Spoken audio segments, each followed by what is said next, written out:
Well, hello everybody, and welcome to ARCANA SYNAXIS. This is episode 4 of ARCANA SYNAXIS, and it's a regular roundtable between myself, it's Frater Eleftheria, as well as Frater RC, Ike Baker, and Skylar Mathis. And yeah, we've been having a great time. I'm sure many of you know us by now. I can see people coming in on the chat, so that's great. So tonight we're going to be having another round-table-ish discussion, and we're going to be focusing on personal experiences again. We're going to be having a focus on our magical diaries and some juicy bits from those. So that should be interesting. I can see the chat very clearly, so that's good. So as time goes on, keep making your comments, asking your questions, and we'll choose what to address and keep a track of that. So that's it. We're rolling. So perhaps I'll give people a chance to talk about what they want to discuss today. So is there anybody who would like to go? Just jump into it. I suppose I'm prepared. I mean, so what we're doing today is sharing vignettes from our diary from the past, or something like that, of an experience that we had. And yeah, I don't mind just kicking off right into it.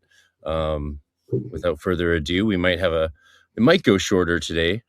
Sky has to get out early, so we'll see what happens. But we have lots of surprises in store for everyone, so stay tuned to the end for sure. But yeah, let's take you back to the dewy slopes of 1998 when I was in the grade of practicus. And I chose an entry that at first I was going to choose a very wild entry from a diary, but then I was like, that might not be as useful or interesting to people. It might be more interesting to see a standard practice, a day in the life of a 3 = 8 practicus in a large Golden Dawn temple. And so that is what I have selected for you. And it's a typical good night's work. It's not like I probably took looks like I took it says I started at 10:40 p.m. and went to 11:20 on a waning moon, 14th day of a waning moon. And I even noted Chiara, Venus, Tesala, Mercury. So I was using my Key of Solomon that I got this beautiful old hardcover Key of Solomon, Mathers translation at Bodhi Tree Books in LA. Shout out to everyone who remembers Bodhi Tree Books. Double shout out if you were ever accosted by that really tall Kramer from Frasier, who stalked the aisles looking for people to teach him black magic. So the rumors go. I never saw him there myself. So this is from March 26, 1998. I wrote underneath, robe, blue candle, Mercury talisman, and altar. And I was using this Solomonic Mercury talisman that I found which were things like that were very rare in those days, especially high quality produced ones were really rare, and they cost an arm and a leg, I would say. But then again, today people sell actually enchanted talismans, so it was nothing like that. But I really treasured this talisman eventually, and I do believe I ended up one day giving it to a close friend. But anyway, the diary then proceeds with point forms. 1, I perform the LBRP. 2, I perform the BRH, banishing ritual, the hexagram, and the lesser banishing ritual, the pentagram. In those days, that was the standard sort of opening that we did before realizing that invoking was a better way to go most of the time. And then I prayed to the Lord of the universe, who I just adorably in my diary refer to as Latu, because, you can't write Lord of the universe every single time. And then I vibrated the AMP, which is an advanced middle pillar, which we did with colors. I now no longer think that middle pillars should be done with colors unless you're doing it specifically for that operation. For example, if I was doing a specific operation, I could have tailored the middle pillar to this operation, but instead I was just using the queen scale colors, which a lot of you are probably familiar with. And it says, I took great joy in doing so as I vibrated the middle pillar. It was truly wonderful. It has been a while since I have truly appreciated the middle pillar.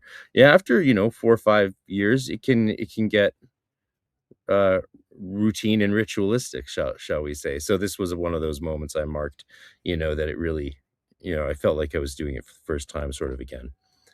And it's one of those basics. I concentrated hard and on grounding everything in Malkut.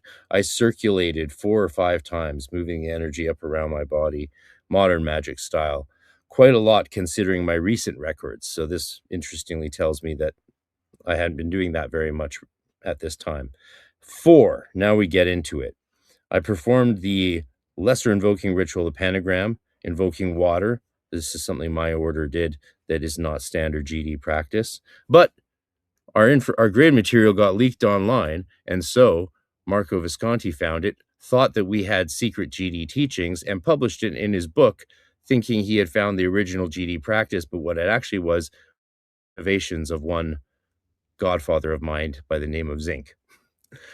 But our spirits told us to do this, so it worked for us, and the rest is just part of humorous history, in the way that leaked grade material could be reinterpreted as lost original material, and I won't go on too much about that, but it is really funny. Instantly, I felt a liquid and truly watery current enter my room. I wavered slightly. I vibrated Elohim Tsavaot in the west with the 3 = 8 grade sign. I called to Gabriel. He came a moving figure, continual motion, unlike Oriel, who has the world as roots, and unlike Raphael, who by the force of all his continual thought cannot move, can only transmit. It's interesting that Raphael, for me, like, is so vibratory and so mercurial. Apparently, he just comes as this thing that can't move because he's moving too much, which I think is a really interesting observation. This is why we write diaries. It's so cool. I haven't read this diary since I wrote it, not this entry in particular. Gabriel is slow, younger in a sense. He is wise, yet rude in his actions. He said that he would bring me to purity. He said the only way for me to resolve the difficulties with my mother, who has had those difficulties, is to become the balancing force and take the discordance and disequilibrium upon myself to balance. He said to aid others, to heal, I must ask only to help. I finished the lesser ritual of the pentagram. So halfway through, after invoking the archangels, I communed with Gabriel, and that's what happened. And this is, of course, because I was in grade 11 at this time, living at home with my mom, single mother, and it was a stressful period, but also wonderful, of course. 5, I sat in the west, and viewing Apas, this is the water tattva, I vibrated 5 times each of the names of the hierarchy. By the 5th vibration of Marab, I could barely keep my eyes open. I closed them, and in automatic perfect clarity saw a black crescent and silver background. I slowly, with focus, was able to increase the crescent to the size of a doorway. This was harder than ever before. I entered Apas and called to me my guide. I won't say the name, who is basically my angel of the elemental water plane in Malkut, as I see it. I was, however, and for the first time, not in the Tatwa, but rather only perceiving it. My guide was my link and a way of effecting what I saw. She showed me to me a mother and a daughter unhappy. If I hid her, I saw her. Yeah, I saw her give them bread and water, and they were happy. I saw then a machine of production that was not running. I had my guide throw a switch and begin once again to produce. The feeling of tiredness pervaded me then and now, like all the element is calling me to sleep. She showed me a friend and showed me to offer that friend help. I'll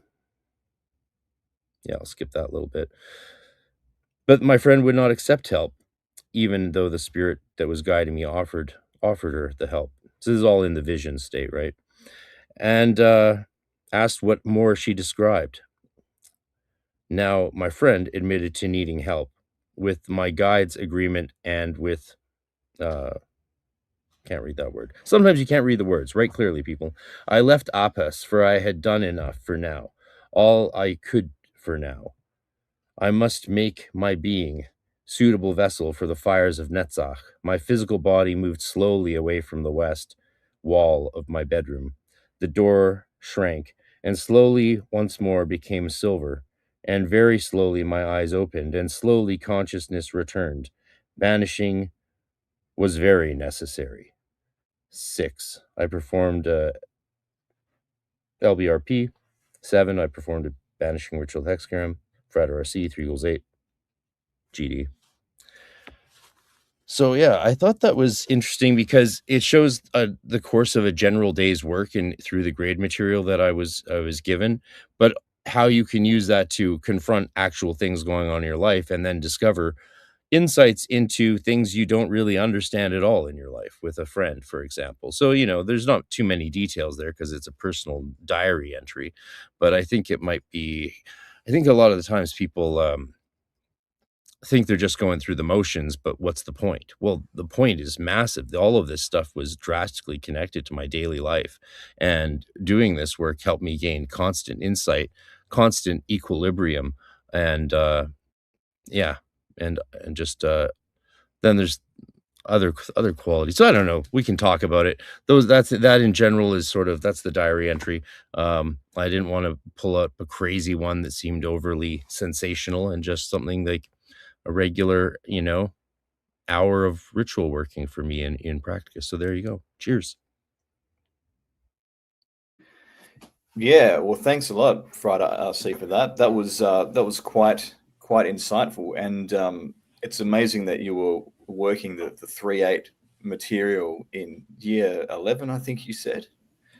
Um, yeah, so that's really interesting. So there was obviously a lot of visionary stuff that came through there in terms of seeing different angels, and it's interesting how they each have their own qualities, which of course you'd expect, but it's always interesting to see that in a vision.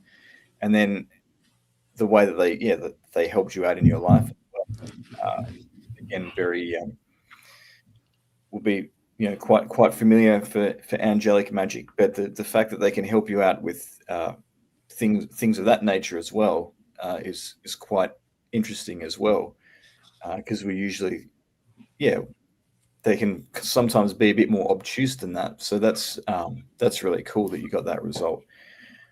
And Yeah. I just wanted to ask, is there so that result that you got, you said you had a talisman of Mercury from the Key of Solomon, the greater Key of Solomon. Yeah, And then, I hadn't consecrated. I was just consecrating it through using it in the grade of practicus, which is of course a mercurial grade connected with Hode, but also an elementally water grade. yeah. And you said you did the banishings, and then you did the middle pillar, and so it was the middle pillar that brought on the visionary experiences. No, after the middle pillar and the circulation of light, then I did an invoking ritual, the pentagram, and then after saying, before me Raphael, behind me Gabriel, to my right hand Michael, to my left hand Oriel. After that, then I circumambulated to the west, did the elemental grade sign of water, and called to Gabriel. And sometimes I'll do an invocation, but sometimes I can communicate pretty easily. And yeah, I got that advice there from the angel. This was something we did a lot in the order and the temple, especially. I don't know how much actually in the order it was done, but in the temple I was trained in, we did a lot of communing with the archangels in the middle of the lesser ritual, the pentagram. It's just another way of demonstrating how much that ritual can be in the scheme of things in our work, right? It's very flexible. And why wouldn't you stop after that evocation of the archangels, then go and talk to the archangel as it lives in your sphere and gain guidance? And I would get tremendous advice from it, especially I would ask about everything from how I was, how I was handling my school load, my schoolwork, because I was, my rule was I could go to I could only do Golden Dawn training if I got all my homework done first, right? So it did lead to me becoming A+ student, but that also added extra pressure because once you get to that level, you want to maintain it. And so that's kind of hell on earth that you create for yourself. And it didn't lead to any like special access after I got out of high school. Like, yeah, it's true. You can mess around in high school. It's not going to mess up your life. Yeah, well, that's it's fantastic, and it's interesting to me because in my initiatory background of the OTO and the AA, the banishing rituals are emphasized a lot more for like clearing a space and everything, but we never really learnt what to do with the invoking pentagrams, except maybe as a way of testing the spirits. So the fact that you're using that in the Golden Dawn practice as an actual way of invoking the angels, which is what it says it does, and then using it quite effectively is very interesting. So yeah, I've learned something here today, so that's great. Yeah, like sometimes, if you're doing like a artificial or microcosmic elemental sort of working where you're calling on the names of God to use an element to assist you, right?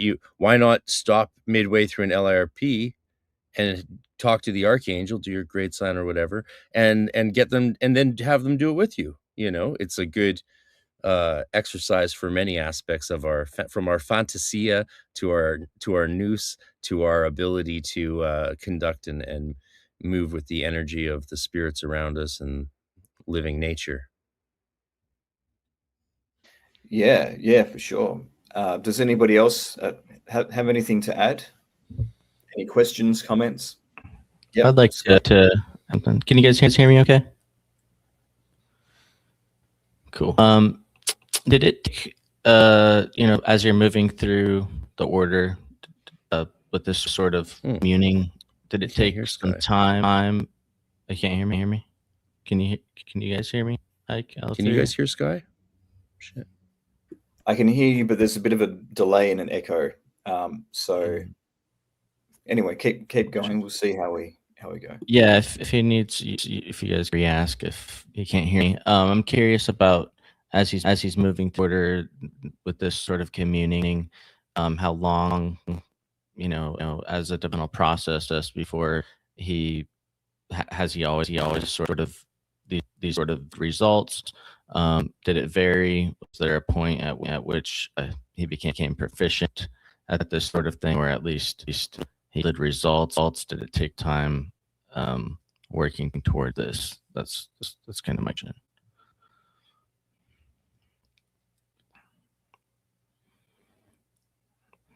And so he might not be able to hear me, but you guys heard me. We could relay that to him.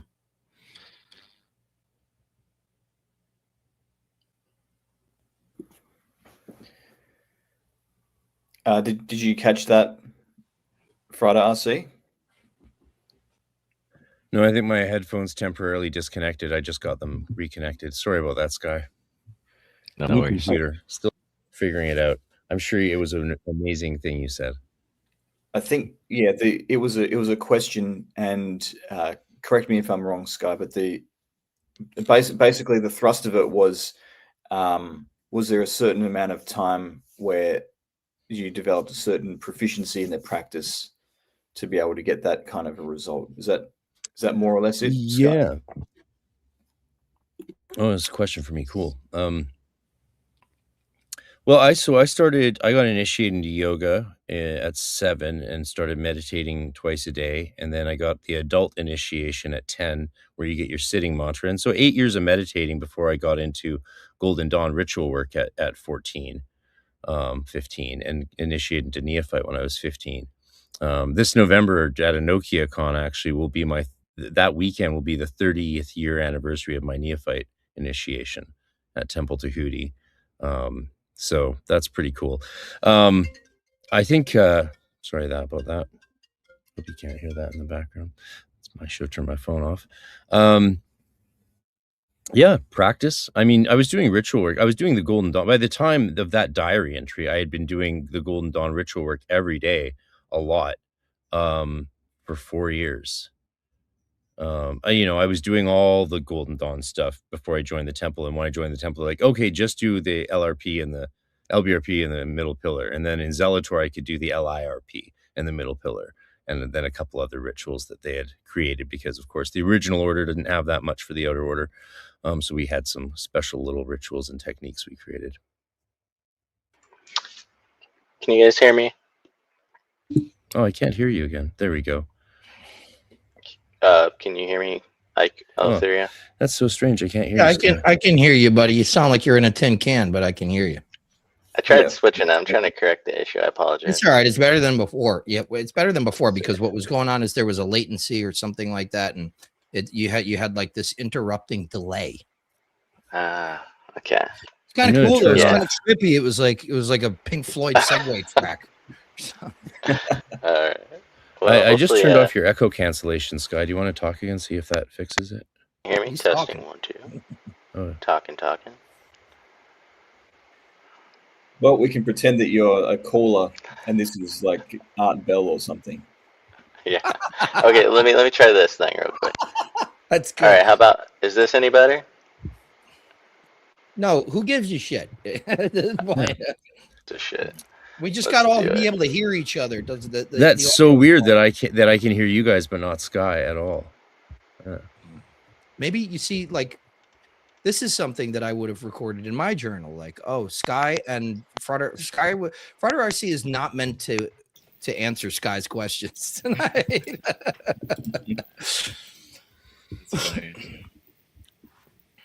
Yeah.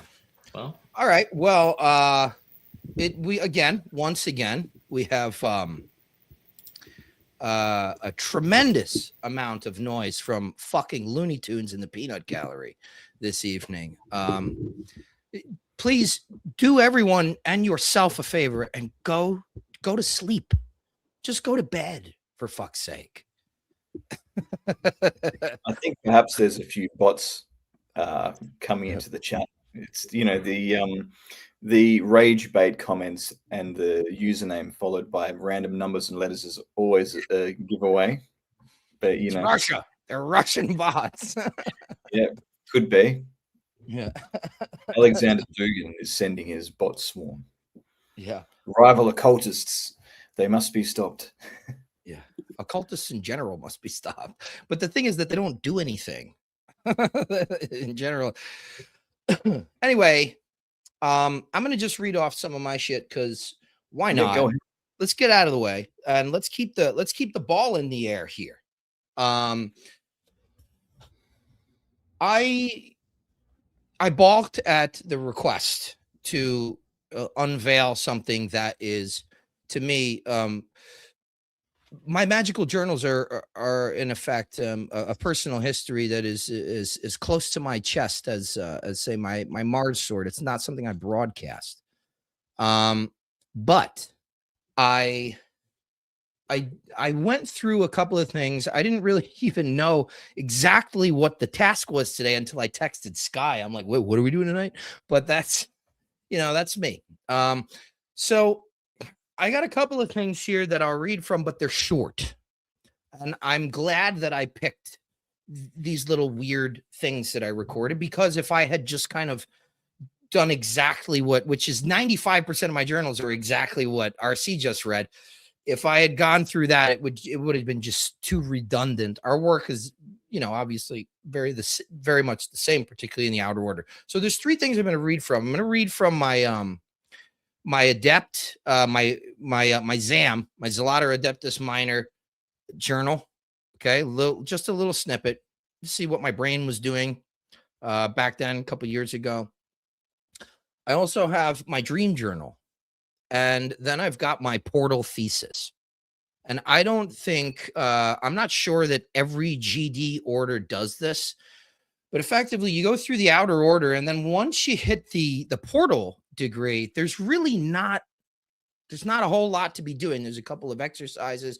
Effectively, you're moved to the path of Samek and out of a Sphera, and you're just kind of hanging in this liminal state in the middle of a path right? So once again, you're in this probationary degree, similar to the neophyte, when you're not on the tree in the neophyte. Okay, so one of the things, really the main work, at least in our order, which for anybody that's listening, it's, you know, it's the Regardie Cicero lineage of the HOGD. We have to write a thesis. And that's the whole thing. And that's what, you know, they've been telling us for years. You're going to need your fucking journal. So make sure you write things down. And then, you go through it and you kind of got to talk about each ritual that you went through. You got to describe it. What was your experience from inside the ritual? You know, from, you got to use notes to recall a lot of that stuff. Some of that stuff you don't. Then you describe your experience in the grade. And so your experience in the grade, right, depending on how long you stayed in the outer order, I was just under 3 years from neophyte to 5-6. And I did have to reach back and look at a lot of my journals. They really teach you so much about like connecting the dots, especially when you're going through something like the outer order, the Golden Dawn, where there's a spiritual alchemy.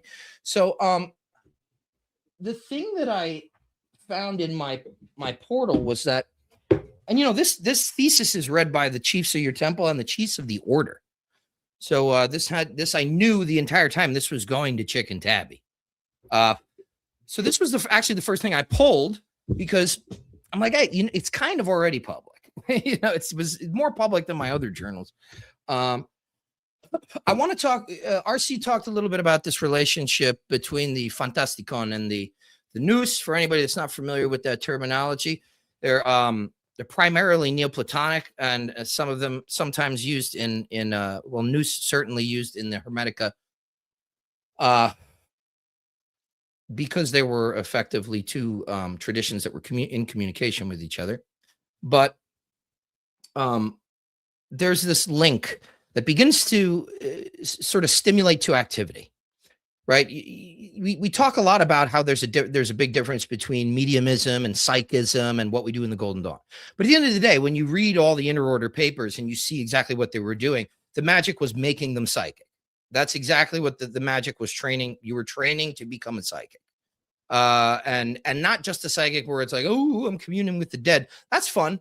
But more so to awaken these interior faculties, the Fantasticon, the imaginal faculty.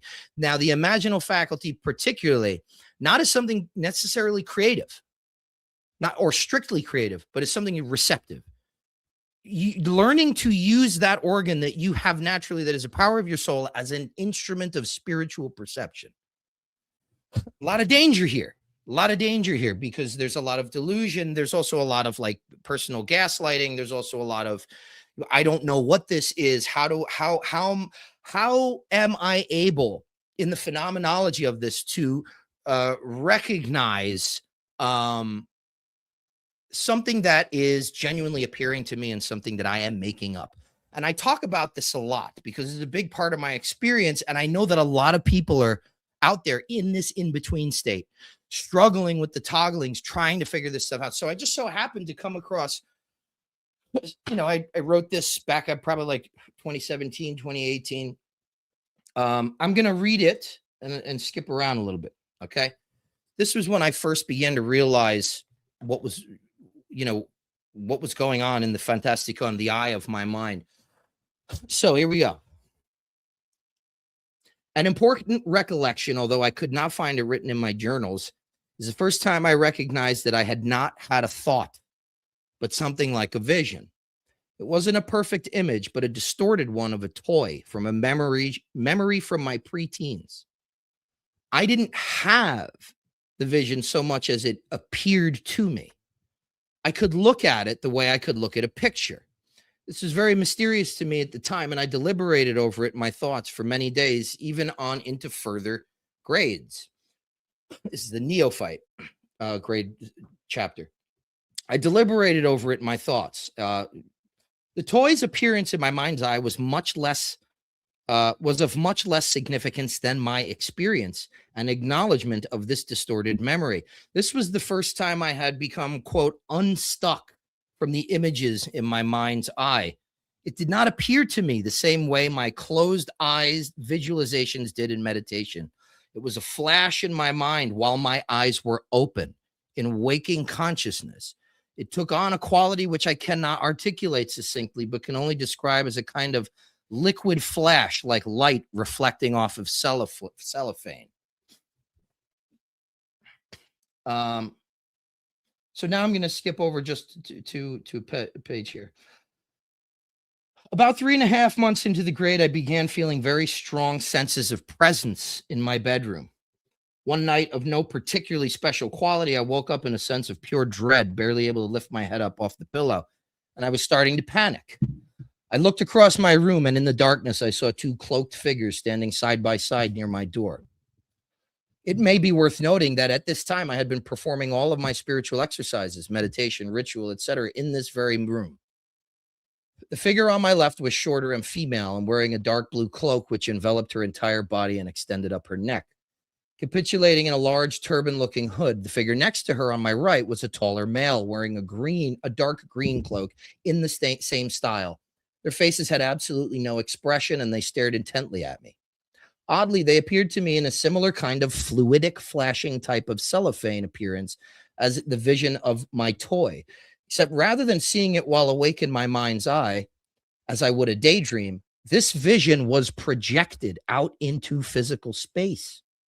Except it didn't seem to partake entirely of the physical characteristics of reality. There was a 2-dimensional quality about it.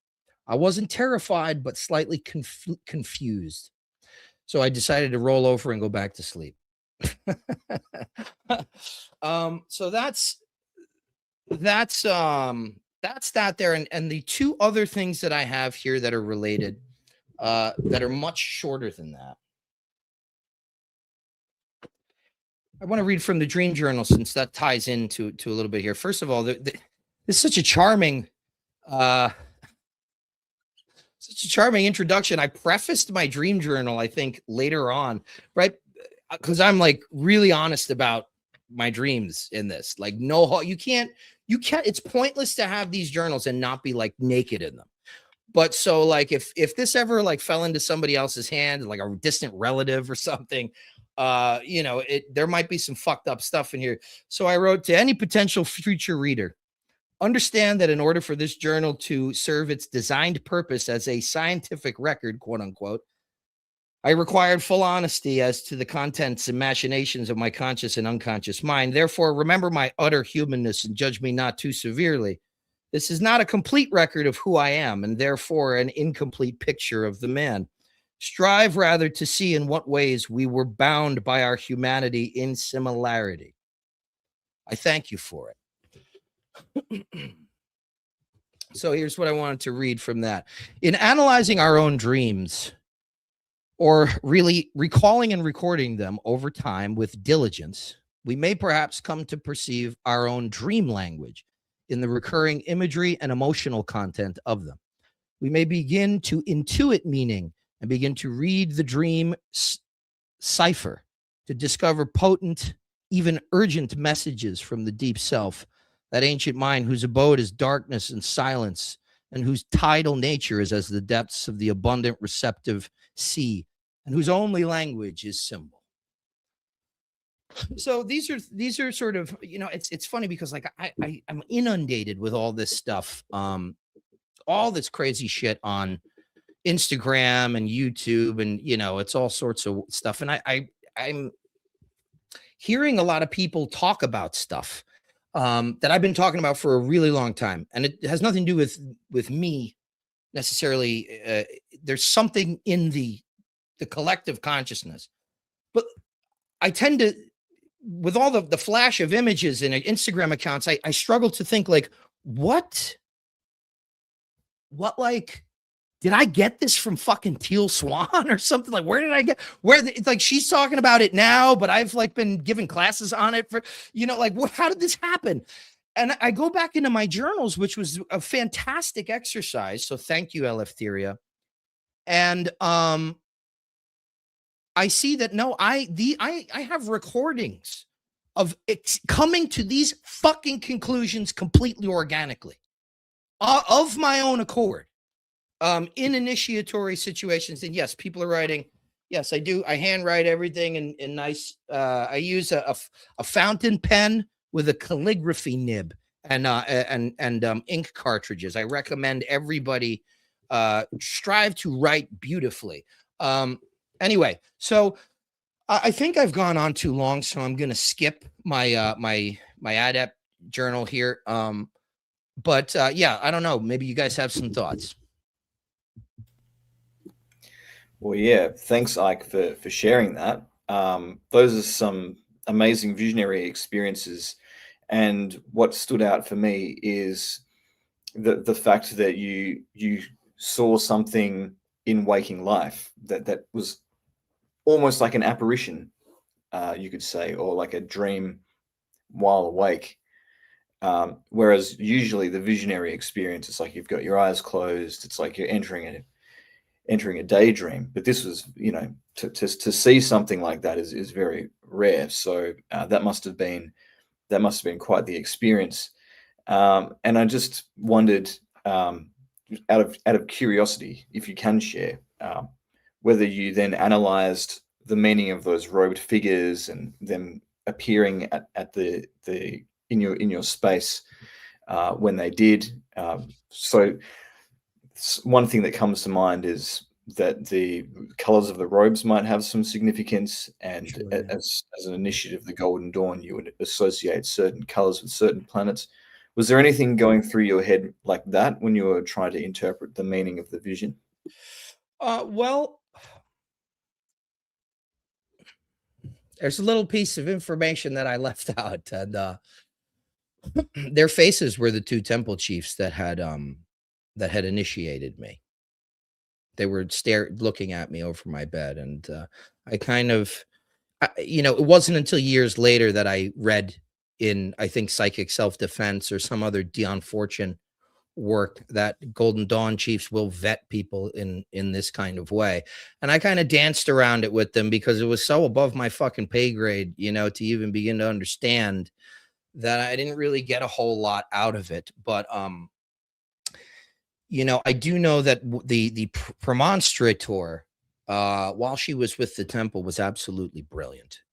Still to this day, I didn't have much time with her. One of the most brilliant magicians I had ever encountered in just that short period of time. She made me do an LBRP, and for like the first time, in front of anybody. I was still a neophyte. And she told me exactly how I was visualizing these things, down to the point where, like, at that time, I didn't know which symbol belonged in the East. Should it be the rose or should it be the caduceus? I don't know what Raphael should be holding. So I pictured him with nothing. And she looked at me, and I didn't tell her any of this. And she looked at me, she's like, why doesn't he have an implement? So it's not beyond the scope of possibility that they were vetting me in sort of the, the legendary classical Golden Dawn style, where they're kind of will appear to you in a dream or dreamlike state or something like that. But I don't know that for a fact. Now, I have these experiences all the time, even still. I've had to learn to control them, because if you sort of revel in it, if you glory in it, even a morbid curiosity will, I think, personally make you go nuts. You will become unfucking hinged. Okay. That's been my experience of it. There's things that I don't want to experience. So what I've done lately is that I used to use the intellect and turn my wheels. And what does this mean? Was it once I hit practicus and all the shit just busted wide open? It was like somebody kicked a fucking hole in my pineal gland and just, everything kind of get. And I had visions of like following this little old lady around like on a sidewalk. It looked like it was the 80s. So it's like what you got to understand when you're like learning this stuff and all this stuff is opening up. It's not fucking important. It's not important to know what the vision means. There are things that you will never know what it means. You'll never be able to interpret some of this stuff when you're like trying to kickstart or jumpstart this whole, fantasticon nous communication, the higher parts of your soul that are aware and constantly stand in the presence of all these intelligences.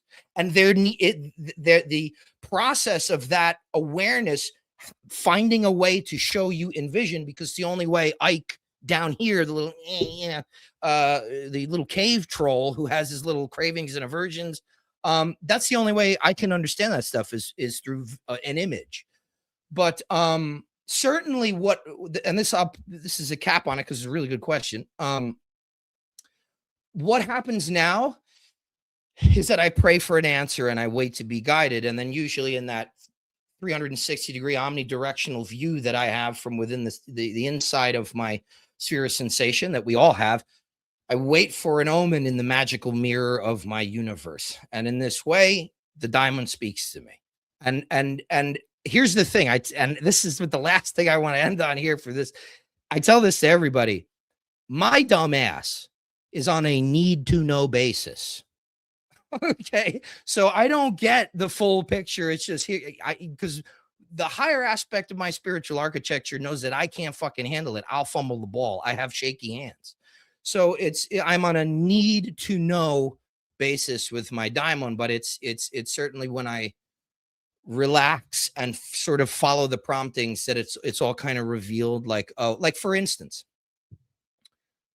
we moved to Asheville, loved it, fell absolutely in love with this place. I've never been in love with a place like that. We ended up getting priced out of being able to buy a house there. So we were stuck. And this was when, like, whatever it is, BlackRock or Blackstone, they were buying up all those apartment complexes. The interest rates were above 7%. We're like, we just need to get into a house before we're stuck in an apartment for the rest of our lives. It's fine for some people. We didn't want that. So we end up going through this really quick and crazy and dizzying experience. And the first real estate agent we come across, her name is Angela. Okay. And she's very much, just kind of a go-getter. You go finding all this. She finds us this place out in the country and then doesn't want us to submit an offer, even though it's within our wheelhouse. We get to be all the way out, and with the Amish, we had nobody. Then, so since she didn't want us, we found another real estate agent, and her name was Angel. And she helped us move in. Boom, bim, bam. We got the house. It was like, oh my God, this is incredible. There were like 10 other offers. And then the first month we were there, it's probably like the second week, I want to say, we get a knock on the door at like 3 a.m. Of course, I jump up completely naked. I grab my gun. I'm like, we're in the middle of nowhere. No one should be knocking on this fucking door. So I get to the door, and there's this lady just standing outside asking me if I could take her to the hospital. Turns out she was like off her meds. The cops knew who she was. They explained to me like, oh yeah, that's just Angie. I don't know how she got to your house. She lives 8.5 miles away, and she appears to be on foot with no shoes.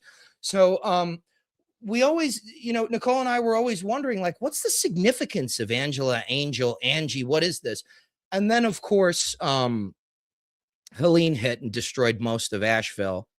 And I watched a lot of my friends suffer and lose a lot of their property. And I don't know that Nicole and I are made of the same stuff as those sturdy Appalachian folk out there. So I've come to the point now where I realized, like, we were moved out of harm's way.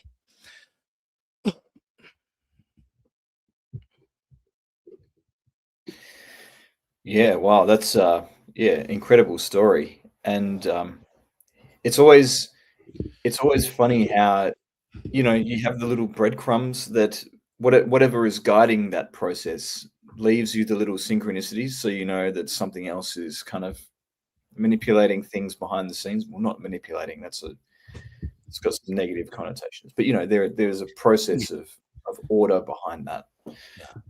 So yeah, that's great. Does anybody else have anything else to comment on that?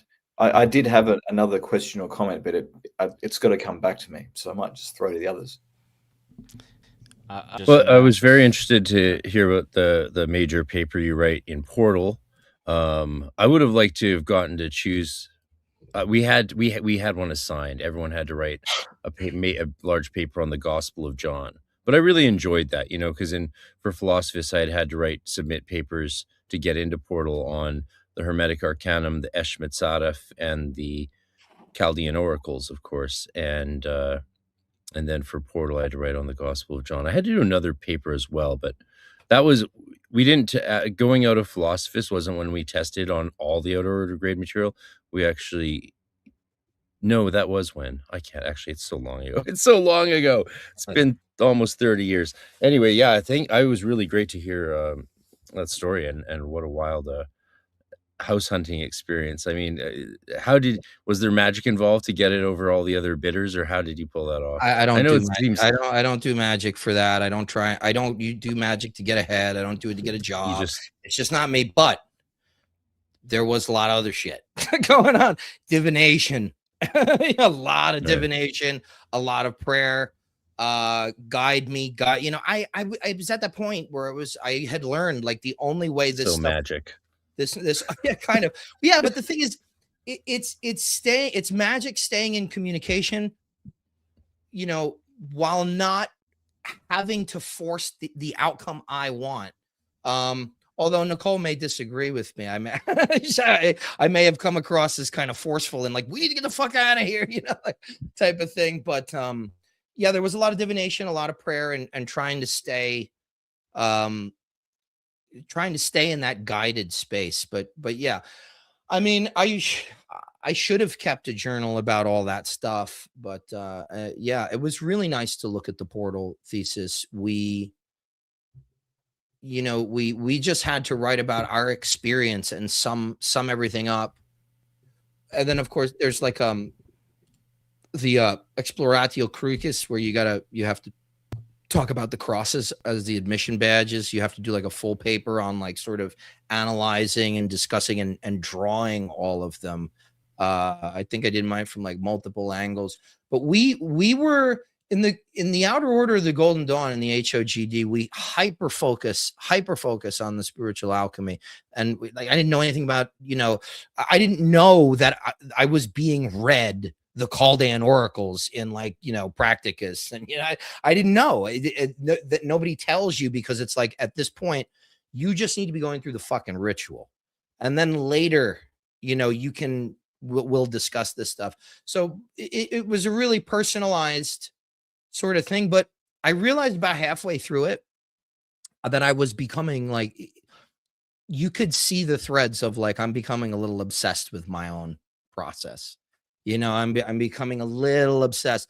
And I think that's where my temple chief at the time up in New York, not the premonstrator, but the imperator, go figure, really holding my balls to the wall, figuratively. And it's not that kind of, we weren't with zinc, but I was gonna say, this isn't the Lima. Yeah, no, but and just taking me to task on just kind of like, listen, you have to have a really good, you have to have a firm understanding, not intellectually but practically, of the value of humility, because ultimately you're only doing this to serve.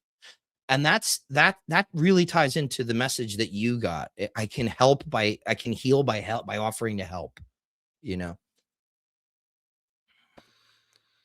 That's beautiful. I want to say, since you brought it up, 30 seconds to the person mentioned in the debate.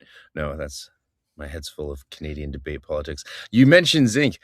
He wasn't the hard case in our order. The reason I had such a severe training was I didn't even know, most people never even met him their whole time there.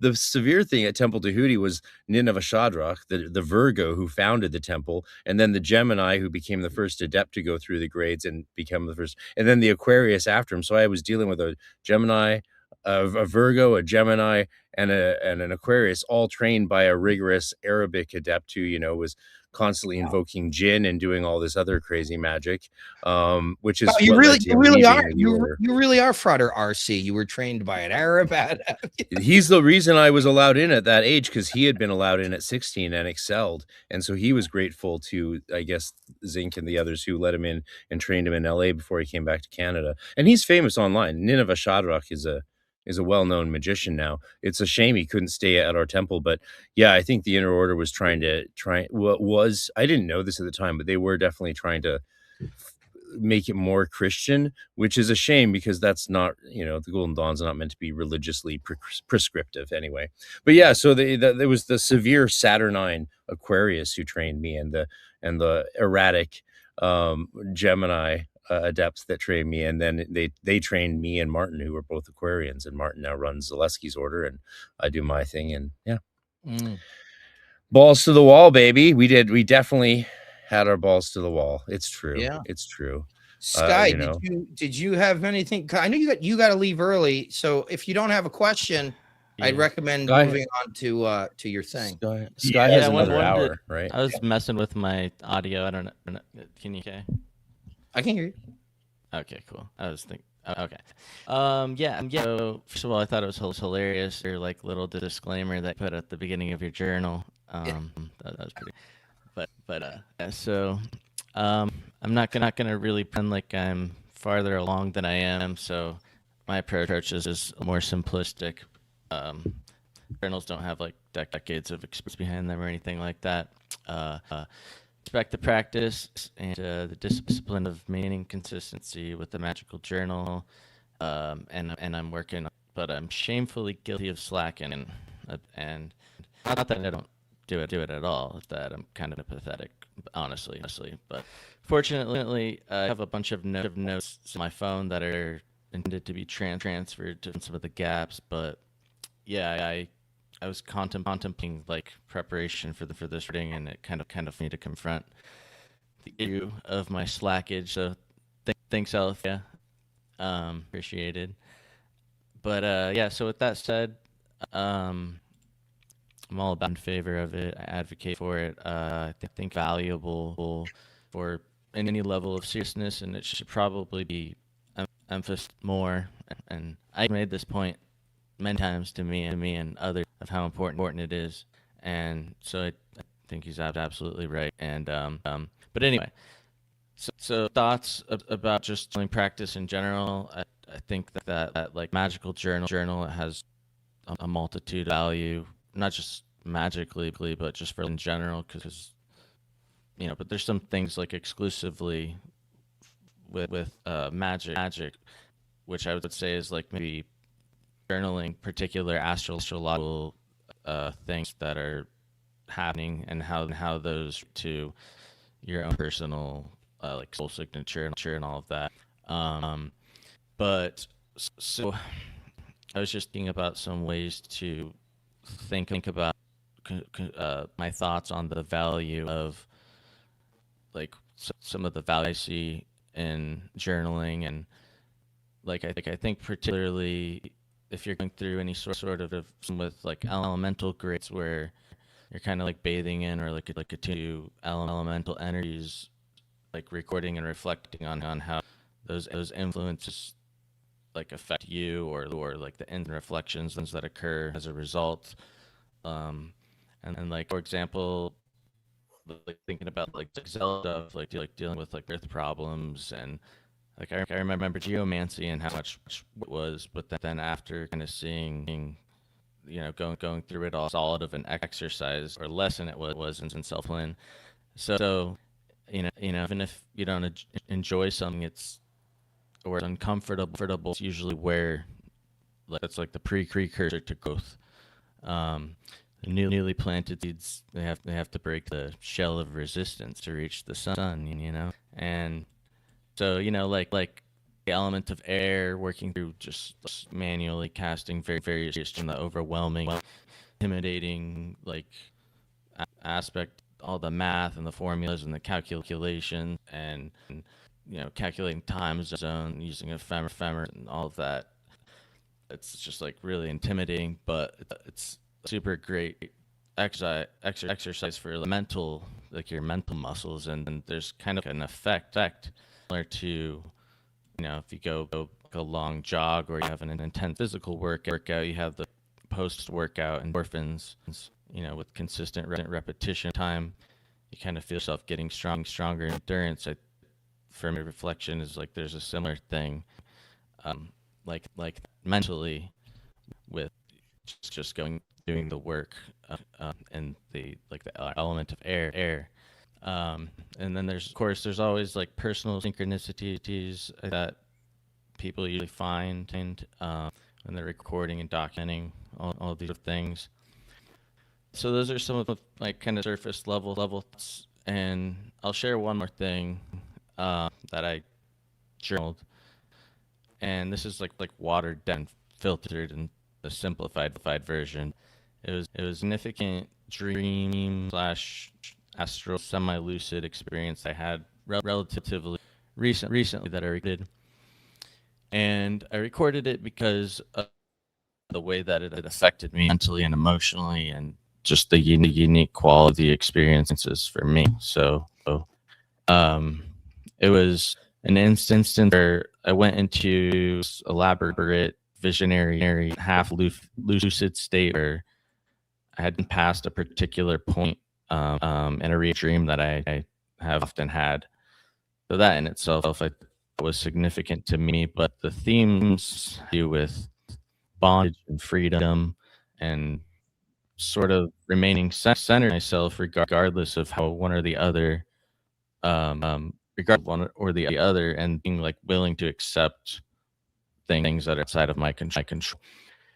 And so kind of culminated in the experience where I to taste like I could only describe as like being bathed in a Luciferian current. And so I know that when I say that, I'm sure people are conjuring all sorts of ideas of what that means. Each person probably has their own sort of conceptions of these things, but for me, it revealed like it was like heavily revolving around like ultimate and individual freedom. That's like the best way I guess I could probably describe it, but kind of with an imbalanced tilt. And what it revealed to me was this sort of glimpsing of what the potential outcomes of what that would be to be immersed and aligned with the current and what it would yield. And although it was like intoxicating, exhilarating, showed me like a really narrow band or field that at least it gave me the impression that could kind of like sweep me away. And it came with like it would come with sacrifice or like disconnection from bonds or that I value, which kind of counterintuitive if you're thinking about like ultimate freedom, but just trying to describe it the best that I can. And but yeah, so like the way that I try to articulate it, I don't know, it's going to be filtered by listeners, so I'm doing my best. But yeah, so ultimately it wasn't something viewed as an evil current or anything like that, but it just wasn't something that would bring me personal fulfillment, like that I actually value certain stations, certain relationship bondages, like family bondages, like so it was kind of revolving these sorts of things, and it's almost like a deviation from vision or yeah, that's kind of abstract, but that's I would describe it. But it's kind of antithetical to the notion that I expressed earlier about like soul growth coming from discomfort or thing that you're kind of pushing yourself through. So yeah, abstract, but I guess it's a particular species of personal gnosis that's not entirely transmissible. But at the end, there was like a being I was observing, and a loud, clear name that was audible, and it revealed itself to me. And I still kind of making sense of it. I don't really know how to make sense of it, but something that I'll contemplate, and perhaps it'll come in time. But that's something that I journaled because it was an interesting experience. So that's that. Yeah, thank you, Sky. That was interesting, and yeah, it's great to hear everybody's visions and things like that. And yeah, very interesting that you got an insight into that Luciferic or Luciferian energy. And it sounds like, to me, when I listen to that, it makes me think of how sometimes we can be misled by things that don't seem dark and evil and scary, like like worm tongue whispering in the ear of the king. Sometimes the thing that makes you stray from the path can seem quite beautiful and convincing as something good, but it's actually superficial, and then there's a deeper understanding that will make you realize that perhaps it's not taking you in a good direction. And you mentioned progress through pain and sacrifice and discomfort, and often that's the way that happens in the spiritual path. And a lot of modern New Age spirituality seems to be about keeping people comfortable, and so it's just interesting that you drew that distinction. So a lot of things to think about there from your personal gnosis, and those are the things that sprung to mind for me listening to what you said. Anyway, so does anyone else have questions or comments? Well, I did manage to listen. I muted myself here and turned on the stream, the public stream on my other laptop. So I heard you coming through over there. But yeah, something's going on with your audio. We'll have to figure out what that is. I don't know what it is. Maybe it's like the headphones or the mic's active and the speak is active. But yeah, I think I was able to follow fairly well. Not well enough to really come up with a much to ask you about it. It was but I'll have another listen. Ike? So what have you learned about keeping journals? Because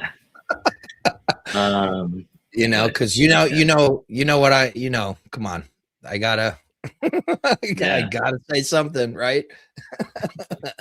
That's what I was saying. I was like, I know. Yeah, well.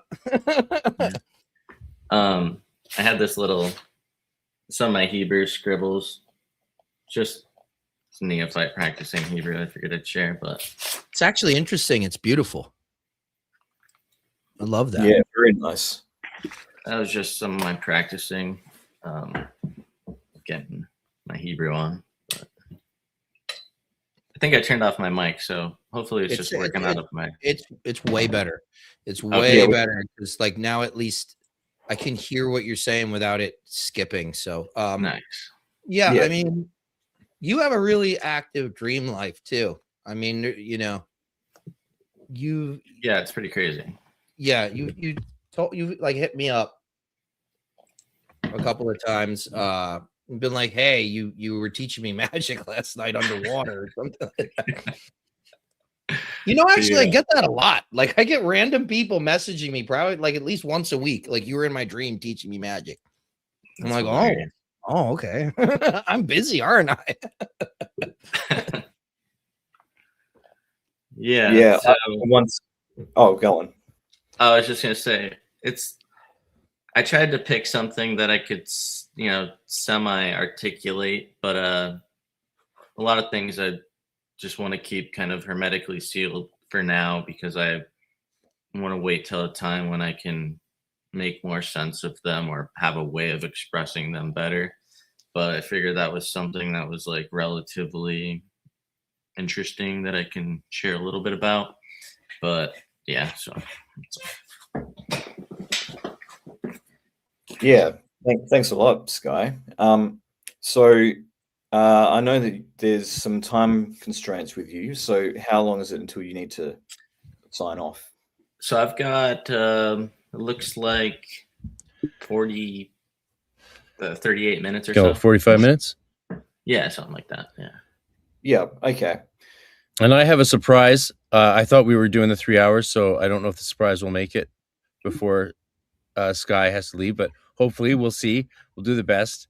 Eleftheria, if you don't mind me jumping in here, I know while planning for all this people might find this really funny, actually. While planning this session, you don't want me to spoil anything, but okay, maybe I'll let you. Am I going to spoil it? Well, I don't know. Let's see how well trained my intuition is. Okay. Well, I won't say anything then, right? But I do have something else. Okay, well, let me just ask you one question. So, We're having or fun. in the form of a riddle. So, you know, we're trying to run a tight ship here with this stream because of time constraints. But every ship needs a captain. Am I getting warm or? No. Oh my God. I wish that was the Oh. surprise. Well, no, I don't. I regret saying that now because the surprise is equally cool. But oh my God, that would be that would break the internet in my brain. It would have like probably no impact in the world. But he's asking me something that is this is just between us. Sorry, guys.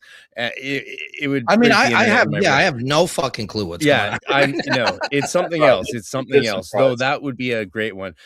Before you do your segment here, I just wanted to say that people should be aware that recently Ike and Frater Eleftheria had an amazing experience together, a very intimate and powerful experience On Brokeback Mountain. Almost. It was so powerful.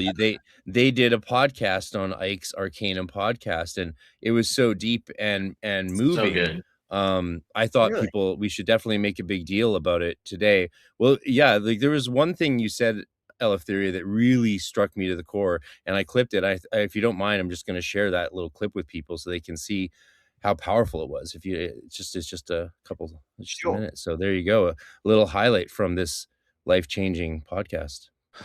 So you've got a YouTube channel that is, pretty popular, and you've got, I think, just a little over 35,000 subscribers.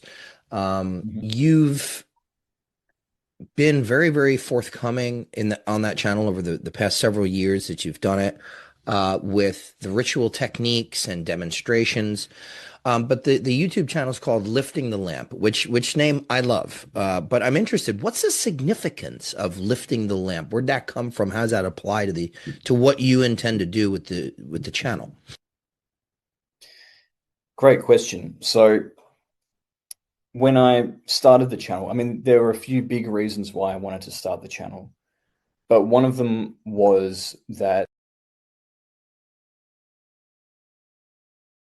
Oh, that's fucking excellent. That was good.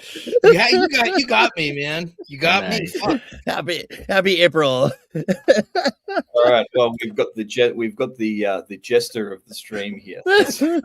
And now the secret's out that I am lamb. I don't know. It was a good talk though, man. I had a really fun time. It's a great episode. Yeah, no, it was good. Yeah. Ooh, sorry. Okay. I can't help it. So how do we recover from that? Yeah. Well, I do have something else for you. If you want to laugh. So if you don't mind. I've been reading Gal Sofer's amazing book, which reveals the truth about Solomonic magic to the world, from Brill. Found a used copy that's not very used, so that's great. I've been talking to Gal, DMing. He's been answering questions. It really opens up Grimoire scholarship to a whole new audience because of his central premise about Solomonic magic. But what's going on with those people who have read this book, again, slightly exorbitant from Brill, may they burn in purgatory or whatever. Gal's work is amazing because it really shows that grimoires can be studied from a whole different methodological point of view. Like I want to use his framework to study the Book of Oberon now. However, most people don't have this book, so all they're aware of is what he's said sort of on Glitch Bottle and stuff. And so the Solomonic world's in quite a disarray right now. Their interpretation of what Gal's work is quite dramatic. And I synopsized how Solomonic magicians such as Aaron Leach and Alexander Eth, the host of Glitch Bottle, might be dealing with the impact of Dr. Sofer's work. And he's a double doctor. He's a PhD and a medical doctor. So I felt bad even talking to him on DM. And I felt really bad that I shared one picture of his book, and then people went at him, and I was like, "What are you guys doing? Leave him alone. He's done amazing work here." He just thought that he mistakenly thought Crowley was a leader of the Golden Dawn, and I don't blame him for that. Come on, he medical doctor saving lives and studying like grimoires and showing us Hebrew origins of Solomonic magic. The guy doesn't know anything about the GD, and that's the peer review people's fault anyway. But I made a little clip to show how his work is how it is impacting the Solomonic community. So here's one little fun, humorous, I'll let you know in advance, it's humorous clip I made that synopsizes the true secrets of Solomonic magic. Solomonic magic is not a thing. That's the whole point of the title. I wanted to mislead the readers to think about Solomonic magic as a thing, but it's not a thing. And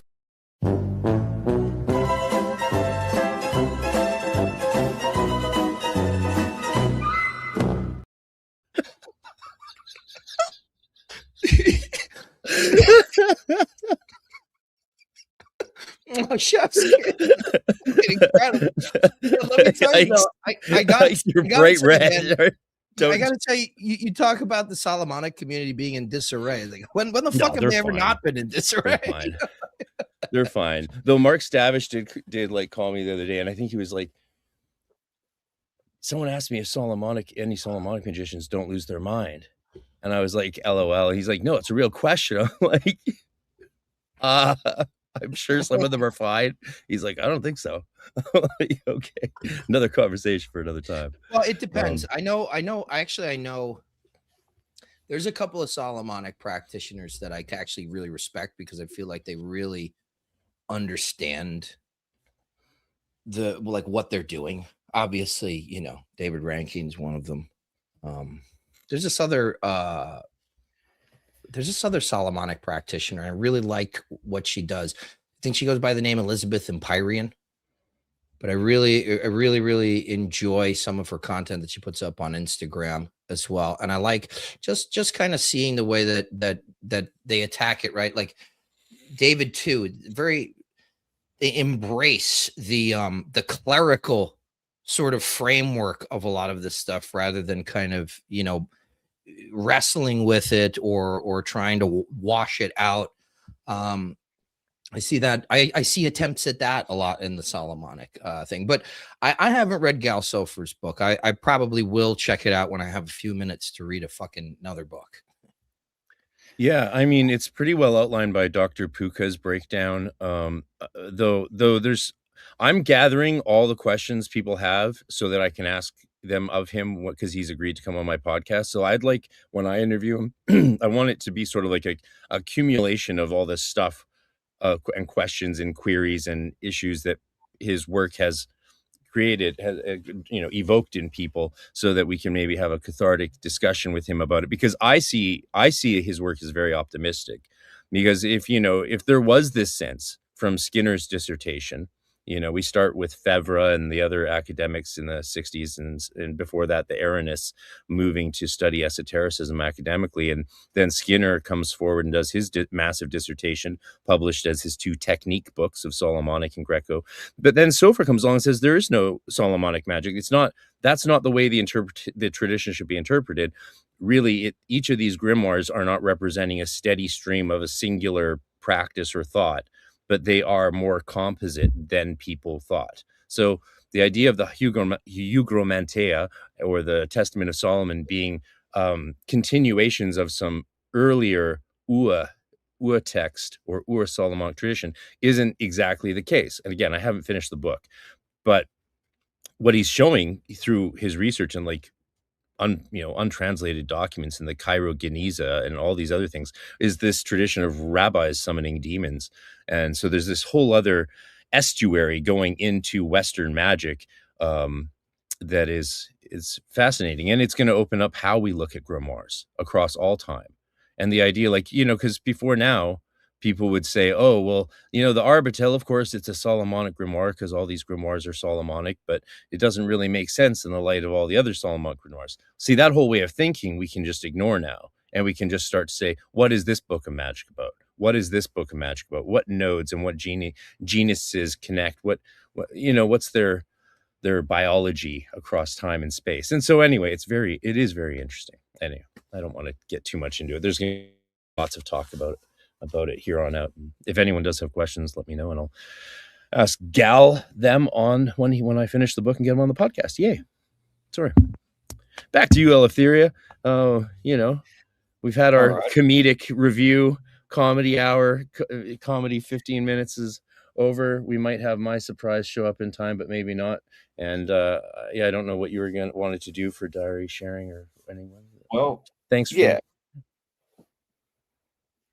no worries. I have got a bit of a excerpt from my diary that I want to share. First off, let me just say I did practice Solomonic magic for a number of years, and I didn't lose my mind. So, or maybe I did, but maybe it's the fact that I stopped using it that is the reason why. I'm okay. But yeah, I mean, I think that the attitude that people come into magic with can change a lot. If you've coming with a fear-based mindset, that can sabotage you. But also, there is also just going into it with your own psyche, not in its best state, can exacerbate things. But I don't necessarily think that there's any particular type of magic that messes you up mentally or any, unless you're working with demons regularly, in which case I think don't do it. But I thought I'd just add that. But in terms of my own journals, I realized after we all kind of agreed on, I suggested the topic and we all agreed that I'm at a bit of a disadvantage because on my YouTube channel, I've already kind of extracted all the juicy bits of my magical journey and made videos on them. So, I needed to find something that would interest people, and I have found something that's it's probably going to interest Frater RC in particular, but yeah, I mean, a lot of my magical diaries, as I was going through them, I realized is just like, did breathing exercise, did meditation, did Liber Resh, which is a daily practice that you do in the AA.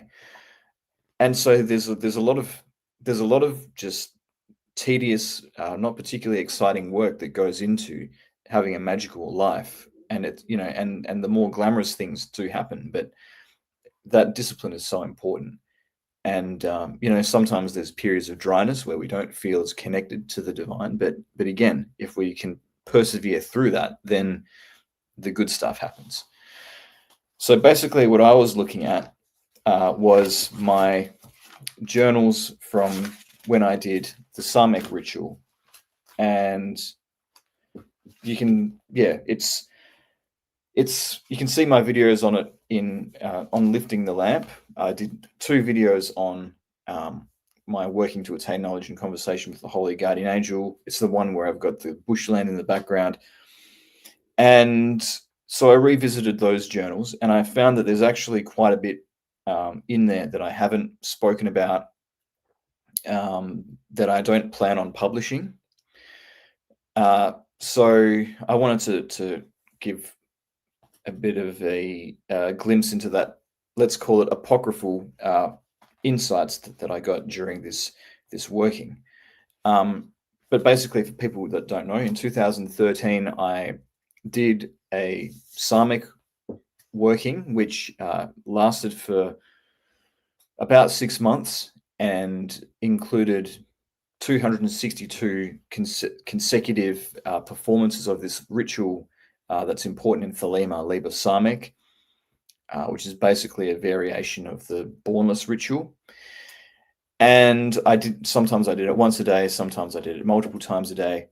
And then as I was doing it, I started to get inspiration. So I would do my banishings, the lesser banishing ritual of the pentagram, and possibly the hexagram. I've got to go back and check. And then I would recite the Sarmek invocation and the barbarous names, the Greek words, not Crowley's crappy translations of them, where he makes everything satanic, but just the barbarous words.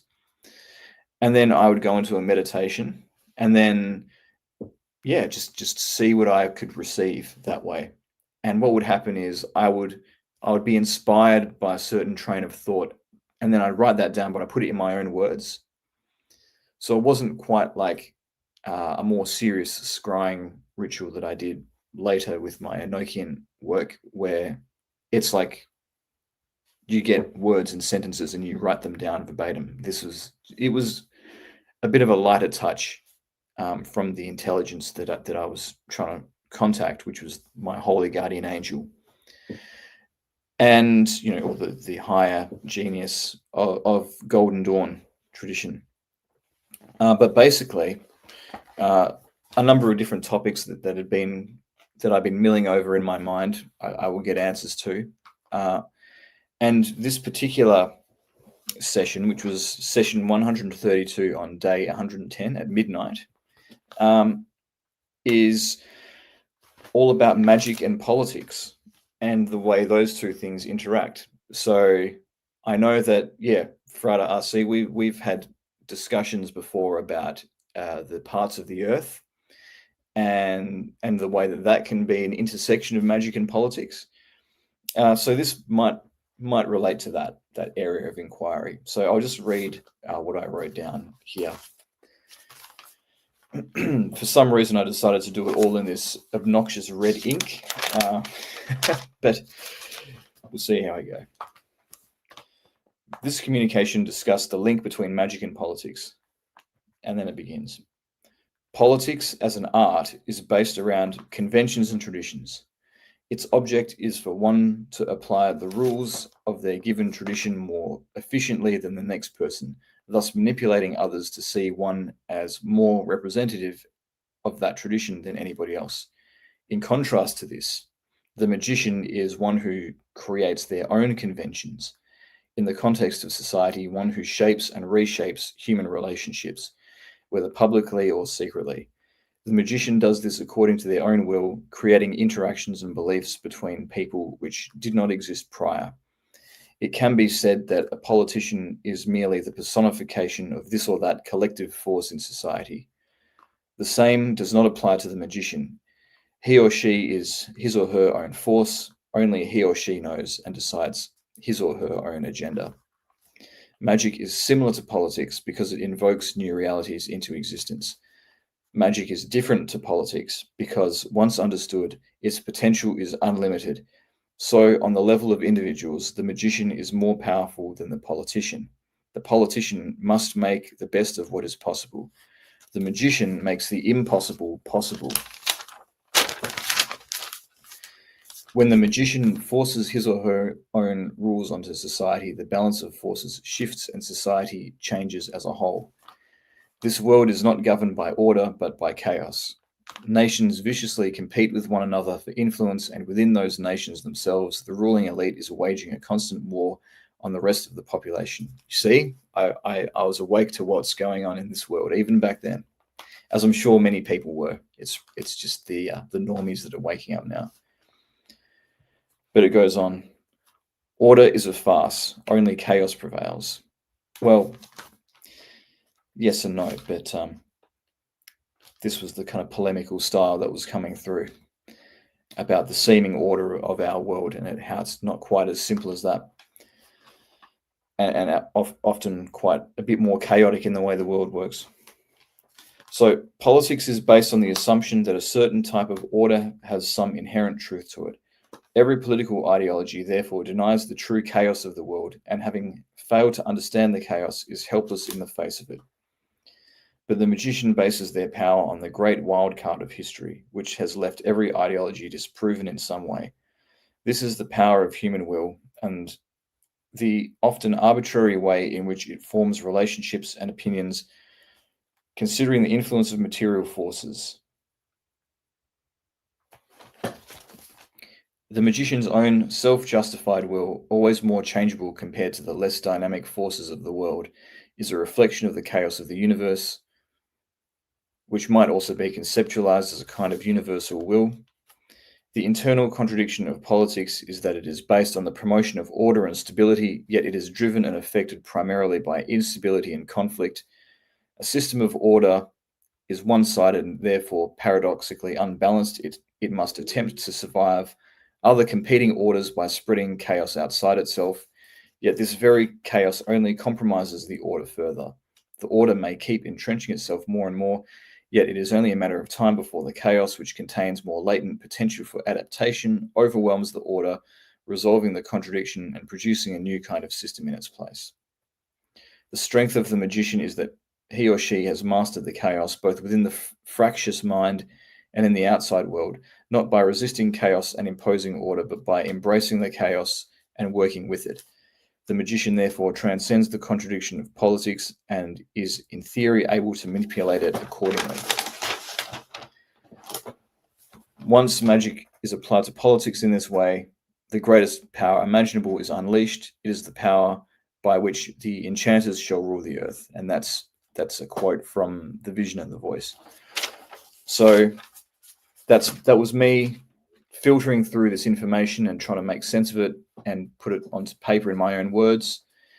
And basically what it's talking about is order and chaos, and how what seems to be a force for order is really a force for chaos.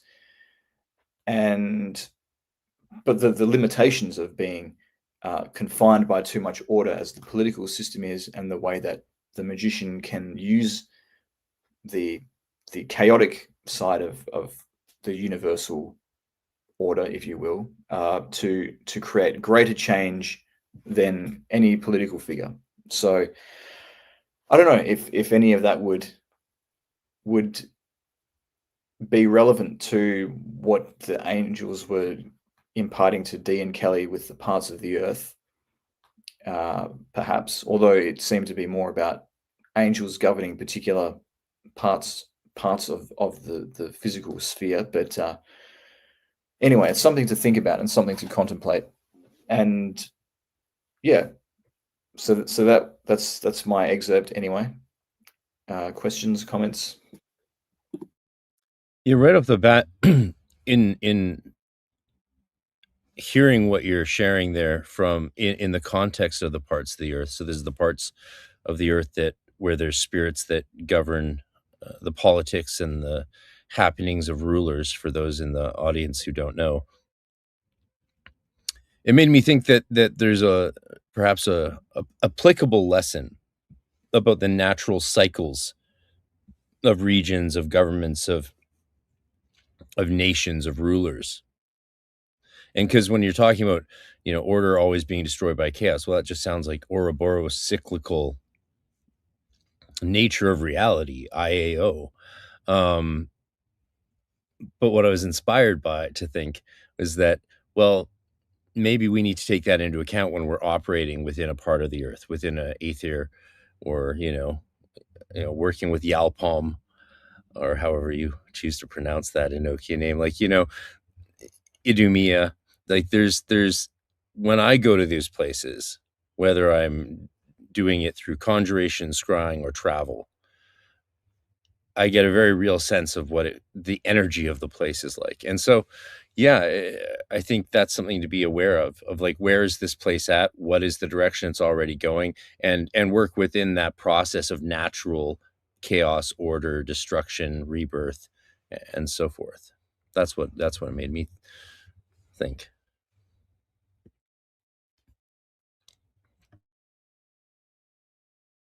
I think I too have.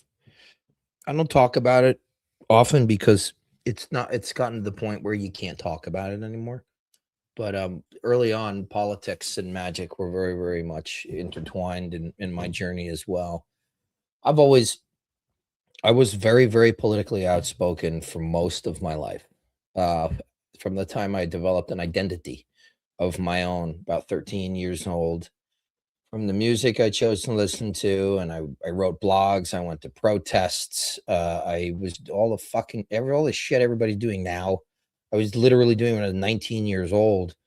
And if more of us could have been doing it then, there might have been, there might have been some way to stop everything, or change it, or slow it down or something. But I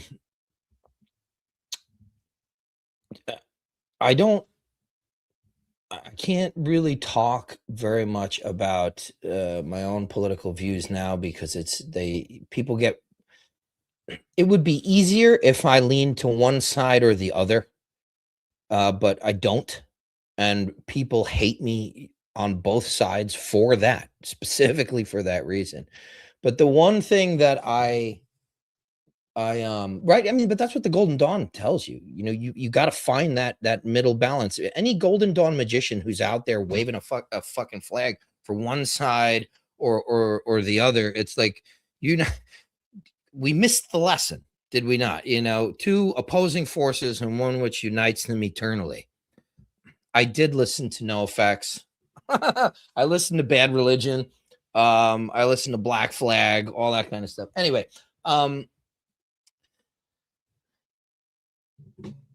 Rancid was a really good one too. Anyway, but it's difficult to talk about now. But the one thing that I'm wondering if you've thought about, or if you've had any kind of communications, because I have. Again, that's not stuff that I talk about very often. But I do have a very, very deep gut feeling, intuition, and things that I've kind of parsed out through my magical work, that there are magicians doing politics, except they're not the kind that we would hang out with. That it's not at the highest levels of orchestration. It's quasi-religious. It's just a religion that we're not in on, and thank God, perhaps. But that's and people will lambaste me for being a conspiracy theorist and all that stuff. But certainly I do feel that way. I'm wondering your thoughts on that.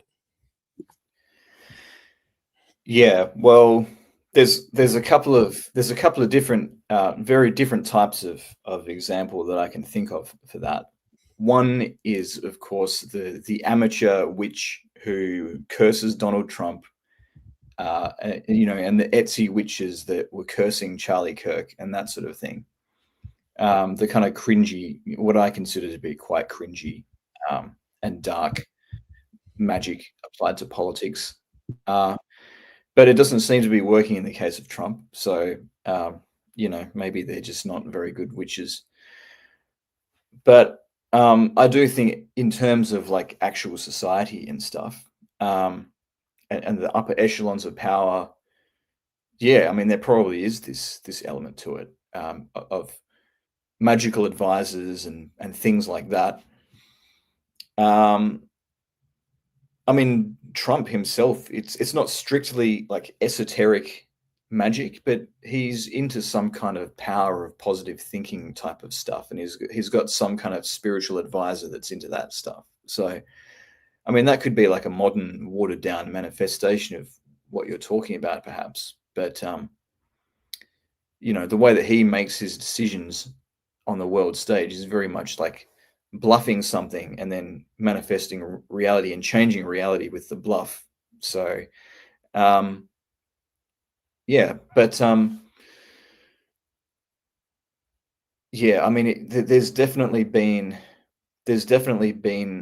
regimes that have more of an occult inner circle than others, such as that of a particular mustachioed man from Germany that will probably get the video demoted if we mention his name. But yeah, it'd be very interesting to be a fly on that wall. But I do think that, yeah, world leaders have got magical protections, and there's probably some kind of underbelly there. I haven't tried to look at it specifically, although I will say that when I worked with the part of the Earth recently, which was roughly where Tehran is, I did feel like a jinn manifested itself to kind of protect that regime. So how that was put in place, I don't know, but yeah, that's what I'll say on that. Thanks. Should we do it? All right. Oh my God, what is happening? Dr. Litwa, did you just crash our podcast? Hello. Crashing the show Yes, good to is see you folks. Wow, Dr. M. what a David nice Litwa. lineup. What Good a to see you very too. nice lineup. Well, What an honor to be here. Wow. Thanks for You joining. guys have such rich conversations. Thanks for the invitation. Good to see you folks. Yeah, likewise. Well, it's the various Hermetic traditions joined together here. It's, I mean, three of us are Golden Dawn types, but Eleftheria comes out of the Crowley Thelema tradition. But what's really cool about the four of us is it shows whether you're starting your journey or a long way down the path, or from a slightly different tradition, you know, there is this Hermetic bond which holds us all together. It's why Sky here, I think, just chose to call it a Hermetic Roundtable when he started this thing off with for us at the beginning of the year. And thank you, Sky, for doing that. It's been a beautiful monthly thing to have in all of our lives. And people are enjoying it too, as you can tell. Thank you very much. Yes, super chat, like, and subscribe, people. This is the first time we've had a special surprise guest. No one else here other than me knew he was popping by, and there's a very good reason he is showing up right now. It's because he's got some big stuff happening, and he's got a few minutes to tell us about it before he gets back to translating Coptic and Greek and I don't know what else. But also he's in Australia, so it's bright and early in the morning. So thank you for waking up along with our other fellow Australian that we drag out of bed every morning to do this with us. Oh, well, yeah, no, it's not too early. It's almost noon here. It's good to see you folks. Well, listen, I think, you know, Before you announced, share your... Sorry, go ahead. Well, I have a clip for you. I've been working on this little promo video for you. It's not quite done. I need to redo the voiceover. I'm going to do original music, but it's looking pretty good. And I've got a clip to show you that leads into your exciting announcement that you're going to share with people, which is the reason for having you on here today, because you've got a big announcement with your book, The Definitive Hermetica, and then you've got another announcement which no one even really knows about yet. So yeah, without further ado, here's what I've got for you. And then, yeah, we'd all love to hear about what you're going to be doing this spring and summer for us crazy Hermeticists. The Hermetic Bible has finally arrived. After publishing Hermetica 2 for Cambridge Press, Dr. M. David Litwa, Ph.D., published Post-Human Transformation in Ancient Mediterranean Thought, Desiring Divinity, and one or two other dozen major works. From early Christian studies to Gnosticism and the Hermetica. Dr. Litwa also teaches and translates Ancient Greek and Coptic. If you want to study more with him, join his Gnosis Academy, which meets monthly, and also you get to enjoy and participate in his many online recorded courses, getting a new one each month that you are a member. As a member myself, I can tell you these are well worth your while, and you get to explore and study with other like-minded people, scholars, and teachers themselves in many cases. Join the Gnosis Academy and get access to all of Dr. Litwa's work today, including an introductory course on the Hermetica, which follows the translation of the Stobaean fragments in Hermetica 2. But finally, the great announcement is here. The Hermetic Bible has arrived, and Dr. Litwa has retranslated the Hermetic fragments and the Nag Hammadi Coptic into a new Hermetica 1, ordered as a path of initiation, and now released in the definitive edition from Fount Unlimited, an offshoot of Anathema Publishing in Canada, with beautiful artwork by Jose Gabriel Alegria Sabogal. Explore Hermetica and the Way of Hermes by pre-ordering the limited edition hardcover today which ships out this spring. The unlimited paperback will also be available, as well as the deluxe version, which is already sold out.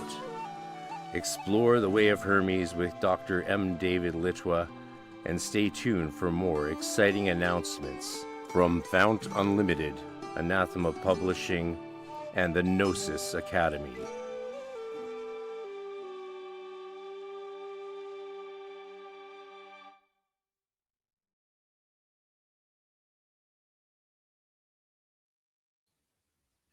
Well, thank you very much. I guess I can leave now. No, that was beautiful. Much more beautiful than anything I could say or do. I really appreciate that, Frater. Actually, I owe a thanks to Gabriel because he just sent me the paperback. Oh my God! So it's not coming out too well, but there's Hermes. It's just like the proofs edition, but it's looking good. It really is. And that deluxe, wow. I'm really mouth-watering that myself. I mean, I interestingly, in the deluxe version, so you'll get a page in there with my signature on it, and I must have signed about, I don't know what it was, almost 200 of them. I'm not sure how much Gabriel had for sale, but at any rate, so that's all in the works, and yeah, very excited. So as Frater RC has mentioned, so I've basically, this is going to come out and everyone's going to have the hardback by June. At least that's the plan. So, and by then the paperback will be available. So what I'm doing this spring, summer, it'll start June 8th. We're basically just going to have a readings course, and we're going to go through this text together. And as Frater RC mentioned, this is the definitive edition. So I have made some improvements. I'm a very tamed Wildbergian in my translation. So I do note that there are mechanical interpolations in the Hermetica that have been removed. I've gone ahead and removed those. Of course, I've told you in the footnotes what I've done, but I'm not crazy. Most of it is still there, so don't worry too much about that. I haven't destroyed the spiritual treasure. At least hopefully you won't think so. But really the whole point of the edition is to bring out its spiritual significance rather than produce like another academic volume for Cambridge University Press, for which I would be paid next to nothing. But apart from that, I just didn't want to deal with an academic press because I don't really consider I don't consider the Hermetica to be reserved for academics. I consider it to be the spiritual treasure for so many different people in so many different traditions. And so to have an accessible, really well done volume, and thanks go to Gabriel for this. He's done an amazing job, the artist as well. It's phenomenal. I mean, if you just look at the pictures, you don't even need the words as far as I'm concerned. But it's a great book. And I've tucked in 2 of my essays in the back.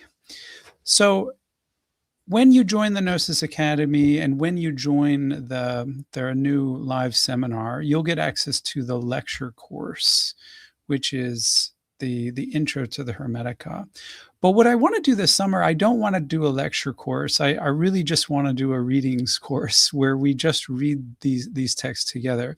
And the difference will be that we're reading them in terms of the spiritual progression, right? So the book subtitle is, it's Hermetica 1, the Corpus Hermeticum Asclepius and Nagamati Hermetica, ordered as a path of initiation. Okay, so it's a path of initiation, and I've suggested that it has 4 parts. So you've got your introductory tractates, you've got general discourses, you've got detailed discourses, and then revelatory discourses. And so we'll be reading in order as a spiritual progression. And this will be the great experiment, right? So to see if people can really be on a spiritual journey by reading it in this order. As I say in the intro, there's nothing canonical about the order. I've reset the order. You may personally, as a practicing hermetist, want to devise your own order, and that doesn't offend me at all. But this experimental order, which I've suggested, is designed to get people on a spiritual journey rather than just a purely academic one. Of course, I've got the intro and I've got the academic apparatus there as well. I've got a short commentary on each tractate. So you'll be reading that as well. But the point of it is the point of the live course is just to have that kind of like fellowship among fellow hermetists or budding hermetists, and really just to enjoy each other's interpretations. So I'm going to be the guide, but I'm not taking any kind of precedence, and I definitely am not lecturing. So, you'll get the intro course, together with the live seminar. So you can go through the lectures yourself earlier than when we do the reading. And yeah, it'll be a great time. Hopefully anyway. I'm sure that with everyone there contributing, it will be great. And do you want to say something about the time and how many sessions and it's a bit Absolutely. bigger in scope than people are probably realizing, and so 10 and sessions, very reasonably priced. Yeah, 10 sessions. Going to start on June 8th. It's going to be Monday evenings, so 8:30 p.m. in the summertime. We're going to go all the way to August 10th, and so this is going to be it's going to be a summer-long, readings course. So if you can't make one of the sessions, they'll be recorded for group members, and you can catch it when you can. But I'm hoping that most people can make it. I know people go on holiday, obviously, but the summer is a great time to really just dig deep into this material. So yeah, I'll be there for sure, and I hope other people hear about what you're doing and jump on board. It's a pretty amazing opportunity to go through, I think, that material with you. So yeah, and the point for me is to do it together. Yeah, so that's what we're doing. We're creating a little community, a little hermetic community, I guess. So whether you're purely have intellectual interests or you're a practitioner, so I'm not myself. I wouldn't describe myself as like a full-on practitioner. I don't do any rituals that I would consider hermetic, but you may do that, in which case you have a lot to contribute. I speak the Hermetic prayer of Thanksgiving. I do Hermetic theology, but I try to do a little Hermetic silence. But really, the course is for anyone and everyone who has even the smallest interest in the Hermetica, just to see what it is. And yeah, I'm hoping that people will benefit intellectually and spiritually. Sounds fantastic. Yeah, and you and I are going to be talking pretty soon, aren't we? Next month, right? Yes, thank you, Ike. Yes, so May 3rd, mark your calendars. I think that's what we said. Yep, we'll get into the weeds a little bit more. Oh yeah. I mean, I've read your work. I absolutely love what you did with the ordering, and I thought that was really a brilliant innovation of sequencing. Especially, I'm much more of a practitioner, so that stuff's useful. Actually, Sky, who had to run, he let us know earlier he had to jump off. He actually gifted me. He's like, oh, you should check out the Scholar, and it was well worth it. So I'm excited. I'm really happy that you're here. RC didn't tell us anything. I just saw like David Litwit has entered this backstage or the studio. I'm like, wait, what? what's going on here? So really, really lovely to have you on, and I'm looking forward to us chatting in a couple weeks. Most definitely, yes. Looking forward to it. Yes, it's April Fool's month. Yes. How are you finding Australia? Sorry? How are you finding Australia? The difference Oh my in goodness, it's the seasons and best everything place else? on earth. Yeah. Don't tell anyone about it. I want this continent not to be more than, 26, 27 million. I mean, it's just a great place to be. Wow. Living in America, people were always telling me there's no greater place than America.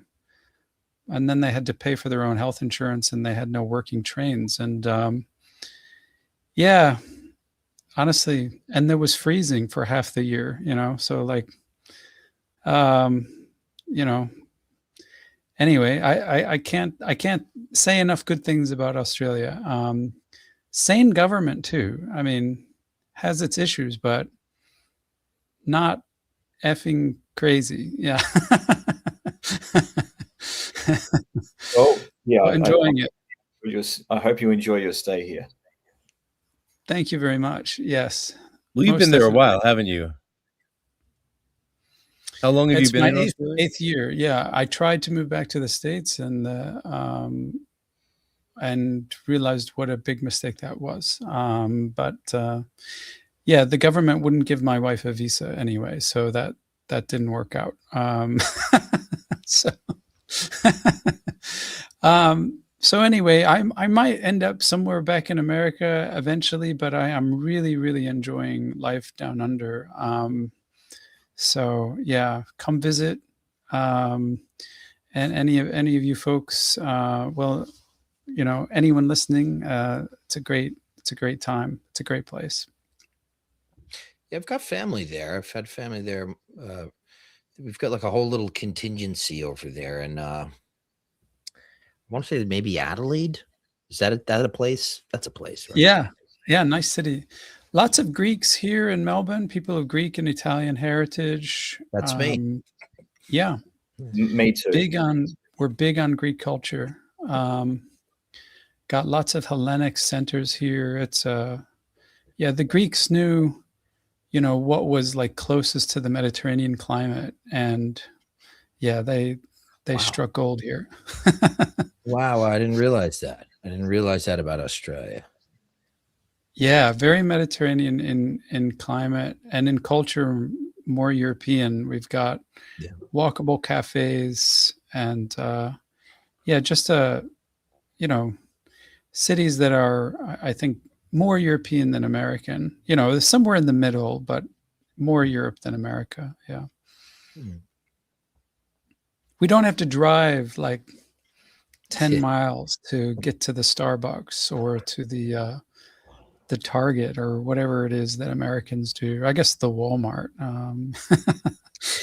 Yeah, and I used to live in New York City where everything was kind of walkable, and you being on the train, you might get killed, but you could take the train. There might be pee on the curb, but that's okay. Definitely pee on the curb. Now I live in North Carolina, and now that the gas prices are so high, like I don't even want to go to the grocery store because it's like 15 miles from my house. Yeah. So it's a pain in the neck that you don't really realize until you go other places. I think a lot of the times, pros and cons for having space, but I'd like to visit Australia. My only reservation all these years, and it's totally a personal thing. I hate flying. I don't let it stop me. I fly like twice a month. I fly twice a month, but I'm thinking of it like I'm pretty sure it's like a 24 hour plane ride. I don't know if I can handle that. 15 over the Pacific. Yeah. And just the technique you use is you get a good sleeping pill. So you knock yourself out and then you wake up and you're basically there. Yeah. If you can do that, you'll be fine. Yeah, well, I might come visit you. We'll see. Excellent. Now I've got friends. I've got friends. Yeah, I've got Eleftheria. Yeah, I don't have anyone who doesn't like it. I have never met anyone who disliked Australia. I'm sure they're out there, but I might not be able to handle the spiders and the creepy crawlies and all that. It's true. That's what everyone says. I've never seen them. Not at all. Oh well, you have to- well, I was hoping to hear that, but then Eleftheria last time was like, I got to go deal with these nasty spiders that are everywhere, and I was like, oh my god, it's worse than I imagined, and I was So- like, maybe I crossed that off my bucket list early. Is But the no, I'd love to is, go. is the flying fox a real thing, or is that like the Oh chupacabra? yes, yeah. They were right by What? my house. They're the size of cats, and they all hang from the trees during the daytime. You can go visit them. They make music during the day, and they're like scratching themselves and peeing. And you walk right under them. There's like 1,000 bats above you, and they're all like hanging from the tree in the daytime, like making their distinctive noise. Yeah, we've got a big colony here in Melbourne, Wow. just right out in nature. It's not a zoo. Yeah. Flying foxes, Flying Well, foxes. that's what they're called. right? They're called flying foxes. They're a species of bat that Oh, they okay. don't use sonar. They have eyes like we have, but of course they go out at night, and right around sundown you see on the highway hundreds, if not thousands, of bats just moving on to get whatever fruit they get. So it's unbelievable. Yeah. Well, bats are cool. Before COVID, I was working at this church in Northern California, and every night at like midnight, I'd go to the pool hot tub area, go behind, turn on the hot tub, staff perk, right? And I just lay floating up in the hot tub and watch the bats spiral around me. And there's Egyptian stuff everywhere because it's an Egyptian church research center, LGBTQ church with animals and exotic creatures everywhere. Lots of servals and ocelots, and yeah, bats are awesome. But I was imagining foxes with wings, or like maybe the squirrel skin that would let them fly. Yeah, they Really? look like little Oh my foxes. God, They I'm actually have Googling red this. hair. I think someone actually needs a link. How about the heat? Someone wants a link. I don't know what you want to link to, the mocha pot, but let us know what you want to link to. I'd love to share the link to your course. The link to the course. Yeah. Let me do that. I'll put it in the private Put it chat. in the private chat, and I'll yeah. The heat is very bearable. In fact, it's quite cool where I am in Melbourne. Of course, I don't know where Frater Eleftheria is, but obviously if you're in Queensland, it's hot. Yeah. Most of the year. Yeah, I'm in Perth, so Yeah. the heat over here in summer is infernal. It's like you could literally crack an egg on the bonnet of a car and it would fry. So if you don't like desert climate, then perhaps anyone who's thinking of going there, go over east instead. But yeah, I mean, have you thought about coming here permanently and living here? Is that kind of the plan, or? My kids are here, so I'm kind of stuck. So I mean, I'm not going anywhere, at least for the next 10 years. So unless unless their mother lets me take them, but that ain't gonna happen. So please stay there. The more people I have to visit, the better. Because if you're going to go all that way, you want to have a bunch of people to hang out with, and not that you're all close together. It's a pretty big place, I hear. How close are the cities you two live in? Are they like crazy? Two ends of the world. It's like a 5-hour, no, probably like a 6-hour flight from Melbourne to Perth, wow. I guess. Wow. Yeah. Man. Wow. But again, you just adapt to it. I'm only in Melbourne. I'm only an hour and a half flight from Sydney, 2-hour flight from Brisbane, which is the big city in Queensland. So if you're on the East Coast, you're fairly close. You can drive. I can drive to Sydney, 11 or 12 hours. Thinking about doing that on a motorbike at some point. So it's doable. You're a biker? Are you a biker? I just got my license. Actually, I just got my license. So Hardcore. yeah, got my first motorbike. Really proud of that. It is a scary machine when you get on that for the first time and you're like going like 60 miles an hour down the road. You're like, whoa, I've never felt wind like this. You know, it's like, but yeah, it's fun. It's fun. And in Australia, yeah, you can ride all year round. I ride my push bike all year round, but yeah, I got the real bike. So here we go. Amazing. Danatrell is in the chat. He says, "R.I.P. Dr. Litwa." Danatrell. Do you know Danatrell, David? I wear a helmet. I mean, Do you know who Danatrell is? He's a Canadian. He's a Canadian treasure. He's a national Canadian treasure, and we're short on many of them these days. By the way, people, that QR code is the link to Dr. Litwa's Hermetica course. This cool technology lets us just make QR codes. But so Modern Hermeticist, huge YouTube channel. He's the only reason I probably can't say I'm the biggest occult podcast in Canada, because I think he kind of qualifies. Danatrell, I mean, Dan, you and I have never talked, of course, so let me just say things about you despite not knowing you personally. He's I guess it's safe to say he comes from a practical background, similar sort of Once Upon a Time, maybe a little GD influence. I don't want to speak out of school, but he really took to Hermeticism and went and got his PhD and has been translating Ficino's De Christiana, which gives sheds a whole new light on Ficino. And Dan, I just got this. I found one. 15 years it took me to find this book. Hardest book to find. And I'd love to talk to you about it, Dr. Trell. So he's an amazing scholar in Renaissance Hermeticism, and you two should definitely be talking. So yeah, thanks for stopping by, Dan. Shout out to Canada. Absolutely. Hey. Yeah, he's been in this game way before it was cool. I remember just there being nothing on the internet for magic, specifically like ceremonial stuff and all this kind of stuff.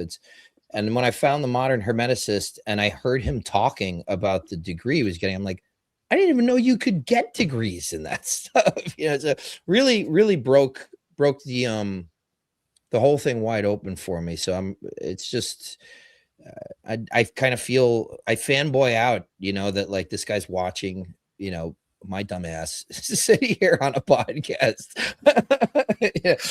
But so thanks for being here, both of you. Yeah. Litwa and Dr. Litwa and Dr. Trell. Yeah, it's I mean, we should have Dan Trell. You should surprise us sometime.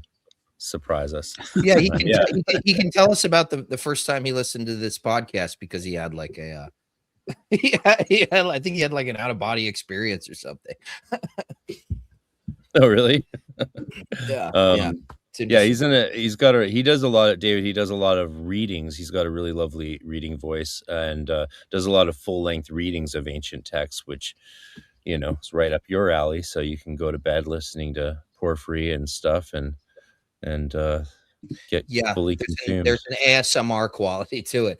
Yeah, as if you need more of this, but why not? How do I share my screen real quick? Can you instruct me on this? You go down, the down middle button with the screen with a plus on it. Okay. I've always wondered how Porphyry sounded. How what sounded? I've always wondered how Porphyry sounded. A lot like Dan, then, right? I don't think Porphyry is a big one of Dan's things, but I can't remember.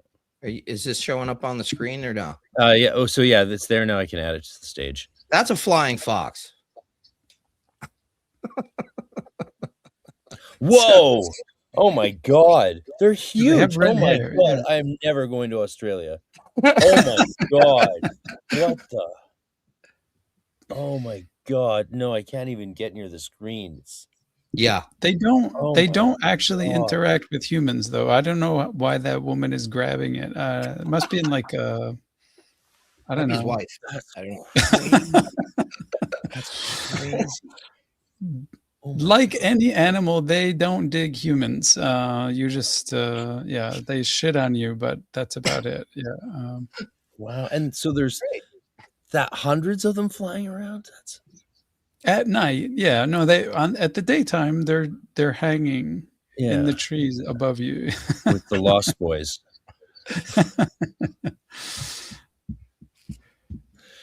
Well, thanks for stopping by. This has been a real treat. I know Sky Absolutely. is No, really thank sad you. he couldn't stick around. Yeah, thank you guys. Keep up the good work. Thank you for letting me pop in. Really appreciate it. Really appreciate the work all you were doing. You know, keep doing what you're doing, and yeah, looking forward to seeing you folks in the future sometime. We have Maybe one in the comment flesh. for you. Ooh, yeah. Yeah, well, in the flesh would be great. I have thoughts and ideas, and hopefully they can turn into plans at some point, because it would be, you know, like, I know you've done trips to Egypt. Ike's done trips to Egypt.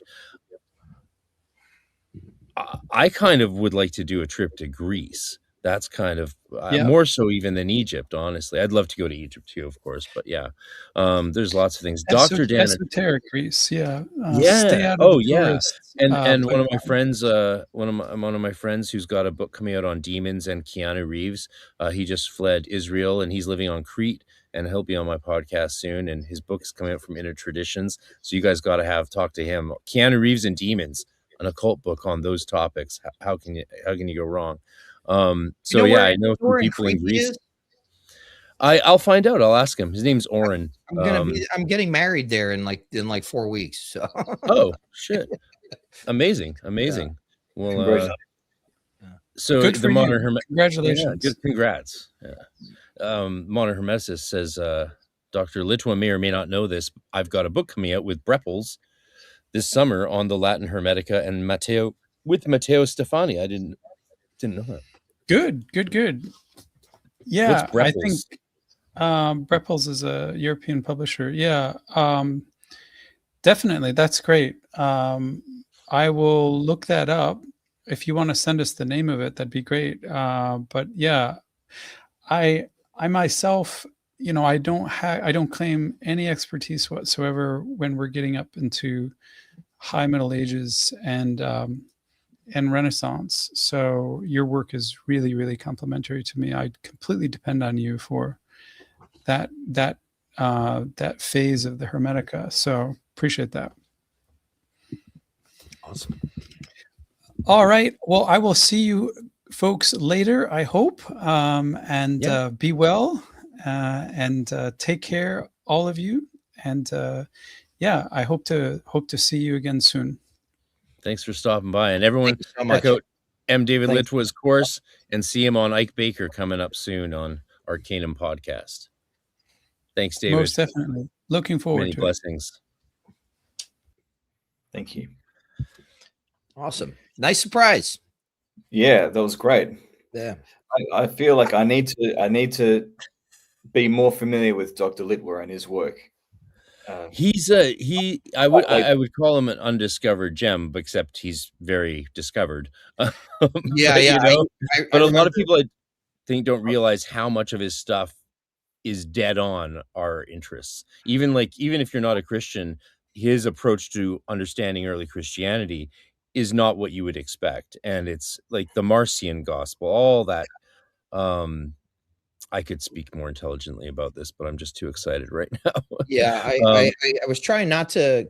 I wanted to like save it for the talk I'm going to have with him in a couple of weeks, but I definitely, particularly when I had first started moving towards clerical ordination in the church that I'm a part of, which at one point called itself Gnostic and now is more, they call themselves more pre-Nicene.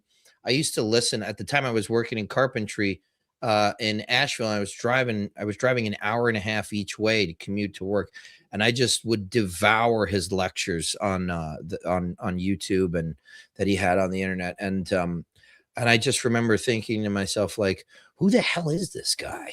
You know, and then finding out more about him, and I'm like, this is like what I've been waiting for somebody to do, you know, in terms of exactly in the you know, in the academic space, and then like he was doing this totally, like, I don't know if it was like rogue or what, but he was doing like this totally individual thing, completely not affiliated, and just bringing all that quality information, like seminar style, you know, rather than like producing episodes of things. He would just do it like presentation style with people on like a Zoom or something like that. And it was actually outstanding. I really loved that. So I'm excited to talk to him. Thanks for bringing him on. That was a nice touch. You're welcome. I offered to tell you guys what the surprise was, but of course, you being good sports said no, don't tell us, so I didn't. And we'll get the captain on maybe one day, Eleftheria. Who knows? That would be cool. The captain is the nickname of one of Eleftheria's old lodge mates, the great Canadian rock musician Jeff Martin from the Tea Party, who's very, very, very famous. But you know, I'm on his Patreon, and he and I used to be friends. So yeah, it's cool to have guests show up. Modern Hermeticist says the book is called Corpus Christianorum, in translation 50 Latin Hermes in classes on Trismegistus, book 6 principal things, book of. That's exactly what we're going to need after, now that we have this Litvian access into the spiritual journey of the Hermetica. What we're going to need after is then some more meat to sink our teeth into, kind of like how I think Gal Sofer's work really is. After Skinner's dissertation, like, the question is, okay, well, now what? So there's this magical tradition that goes back, that is identifiable in the Eugromantea and the Testament of Solomon and other works, but what next? Well, this is what's next. So maybe Dan, Dr. Atrell there, you've created the next step after Litwa's Hermetica for all of us, you know, people to initiates of the way of Hermes to pursue. And that's very cool. You know, another thing Dr.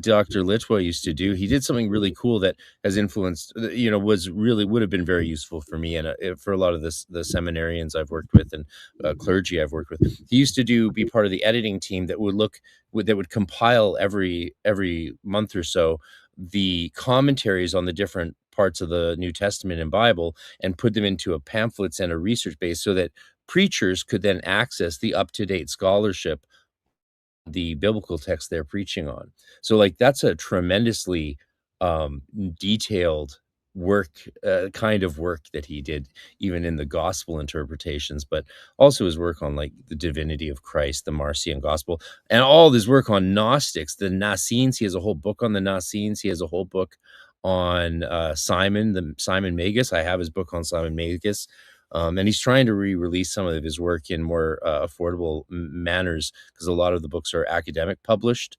That's what I bought, of course, not knowing he was going to make them more affordable as he could in course form and in independently published form, but he has. And so his works become extremely accessible. And there's an amazing book. Once you do Dr. Litwa's Hermetica, there's an amazing little book he did called, what's the title again? Human Transformation, Ancient Transformation. It's a little blue one, but what it looks at angelomorphism in parallel with theosis. So he looks at the way humans are developing to be more like God through different forms of theosis, angelification, angelomorphism.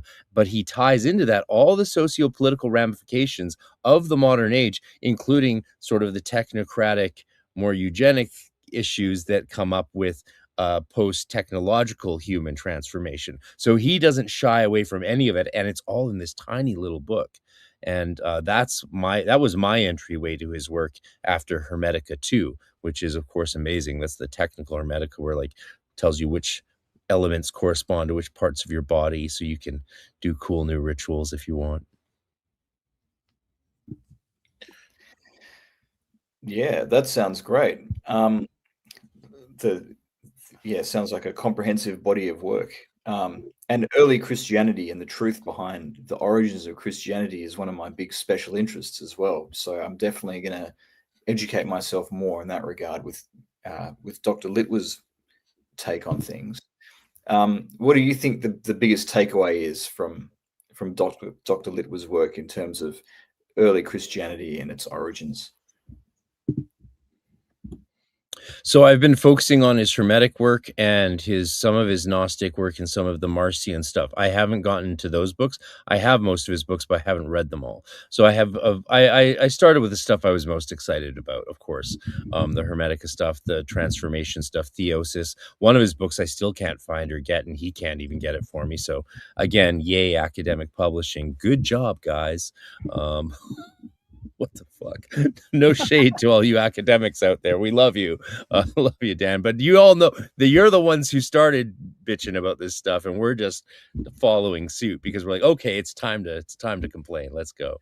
Yeah, so his work on Simon Magus and the Essenes was interesting. But the stuff mostly I've stayed focused on his aspects of understanding theosis and divinification. You know what I mean? You know the thing, man. It's been a long day. I was making all these edits and building all these videos and setting up the new laptop and shit. So yeah, you go hard in the paint with the production. Somebody in the chat said before that, like, I really love watching these magic infomercials. I love that. Yeah, I mean, why not? It's fun. Post-human transformation that's the book. It's a great book. Everyone needs to read that book like now. Well, no, do the Hermetica first, because then you'll be more grounded when you read it. Otherwise, that book could be maybe ungrounding because you'll be like, oh my God, I just need to go to the beach and eat donuts. I don't know. Yeah. Well, speaking of that, I have to take my dog out and go to bed because we're getting close to I'm heading towards 11 o'clock. This was fantastic. It kind of looks like I'm flying, right? Like I have wings. Last comment from Dan Atrell. You want to read it, Ike? Yeah, that was in part the intention, lol, to follow Litwa's Hermetica 2 and focus on the medieval reception.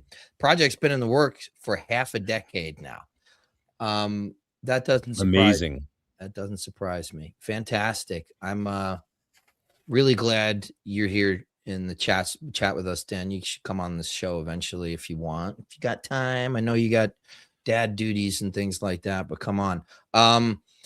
Gentlemen, I have a deep love and affection and respect for you both, and take care. Cheerio, everybody. Thanks. It's been a great night. We'll be back next month for much more fun and games. And we will leave you, of course, with this one little thing that we're all a part of. So check this out. The Arcane Research Society returns to bring esoteric scholarship and practice in 2026 with 2 major events held in Austin, Texas. Register for an annual membership and attend online or in person all of our annual events, including June 13th, our spring workshop, and November 6th through 8th, EnokiaCon, our full esotericism conference. The ARS Spring Workshop features 3 workshops led by Jason Louv, Craig Williams, and Frater RC. Spend a whole day in downtown Austin, Texas, enjoying these hands-on deep dives with experts in their fields. Register today for all live events included with ARS annual membership, Spring Workshop, and EnokiaCon, which features too many amazing presenters to name. Sign up today at arcaneresearchsociety.com. Slanchawa, EOI, thanks for being here, everybody. L. Thank you. All right. See you later, everyone. Wouldn't it be fun if we just kept talking for like 6 hours? Okay, good night. Have a good day, brother. Peace. You too.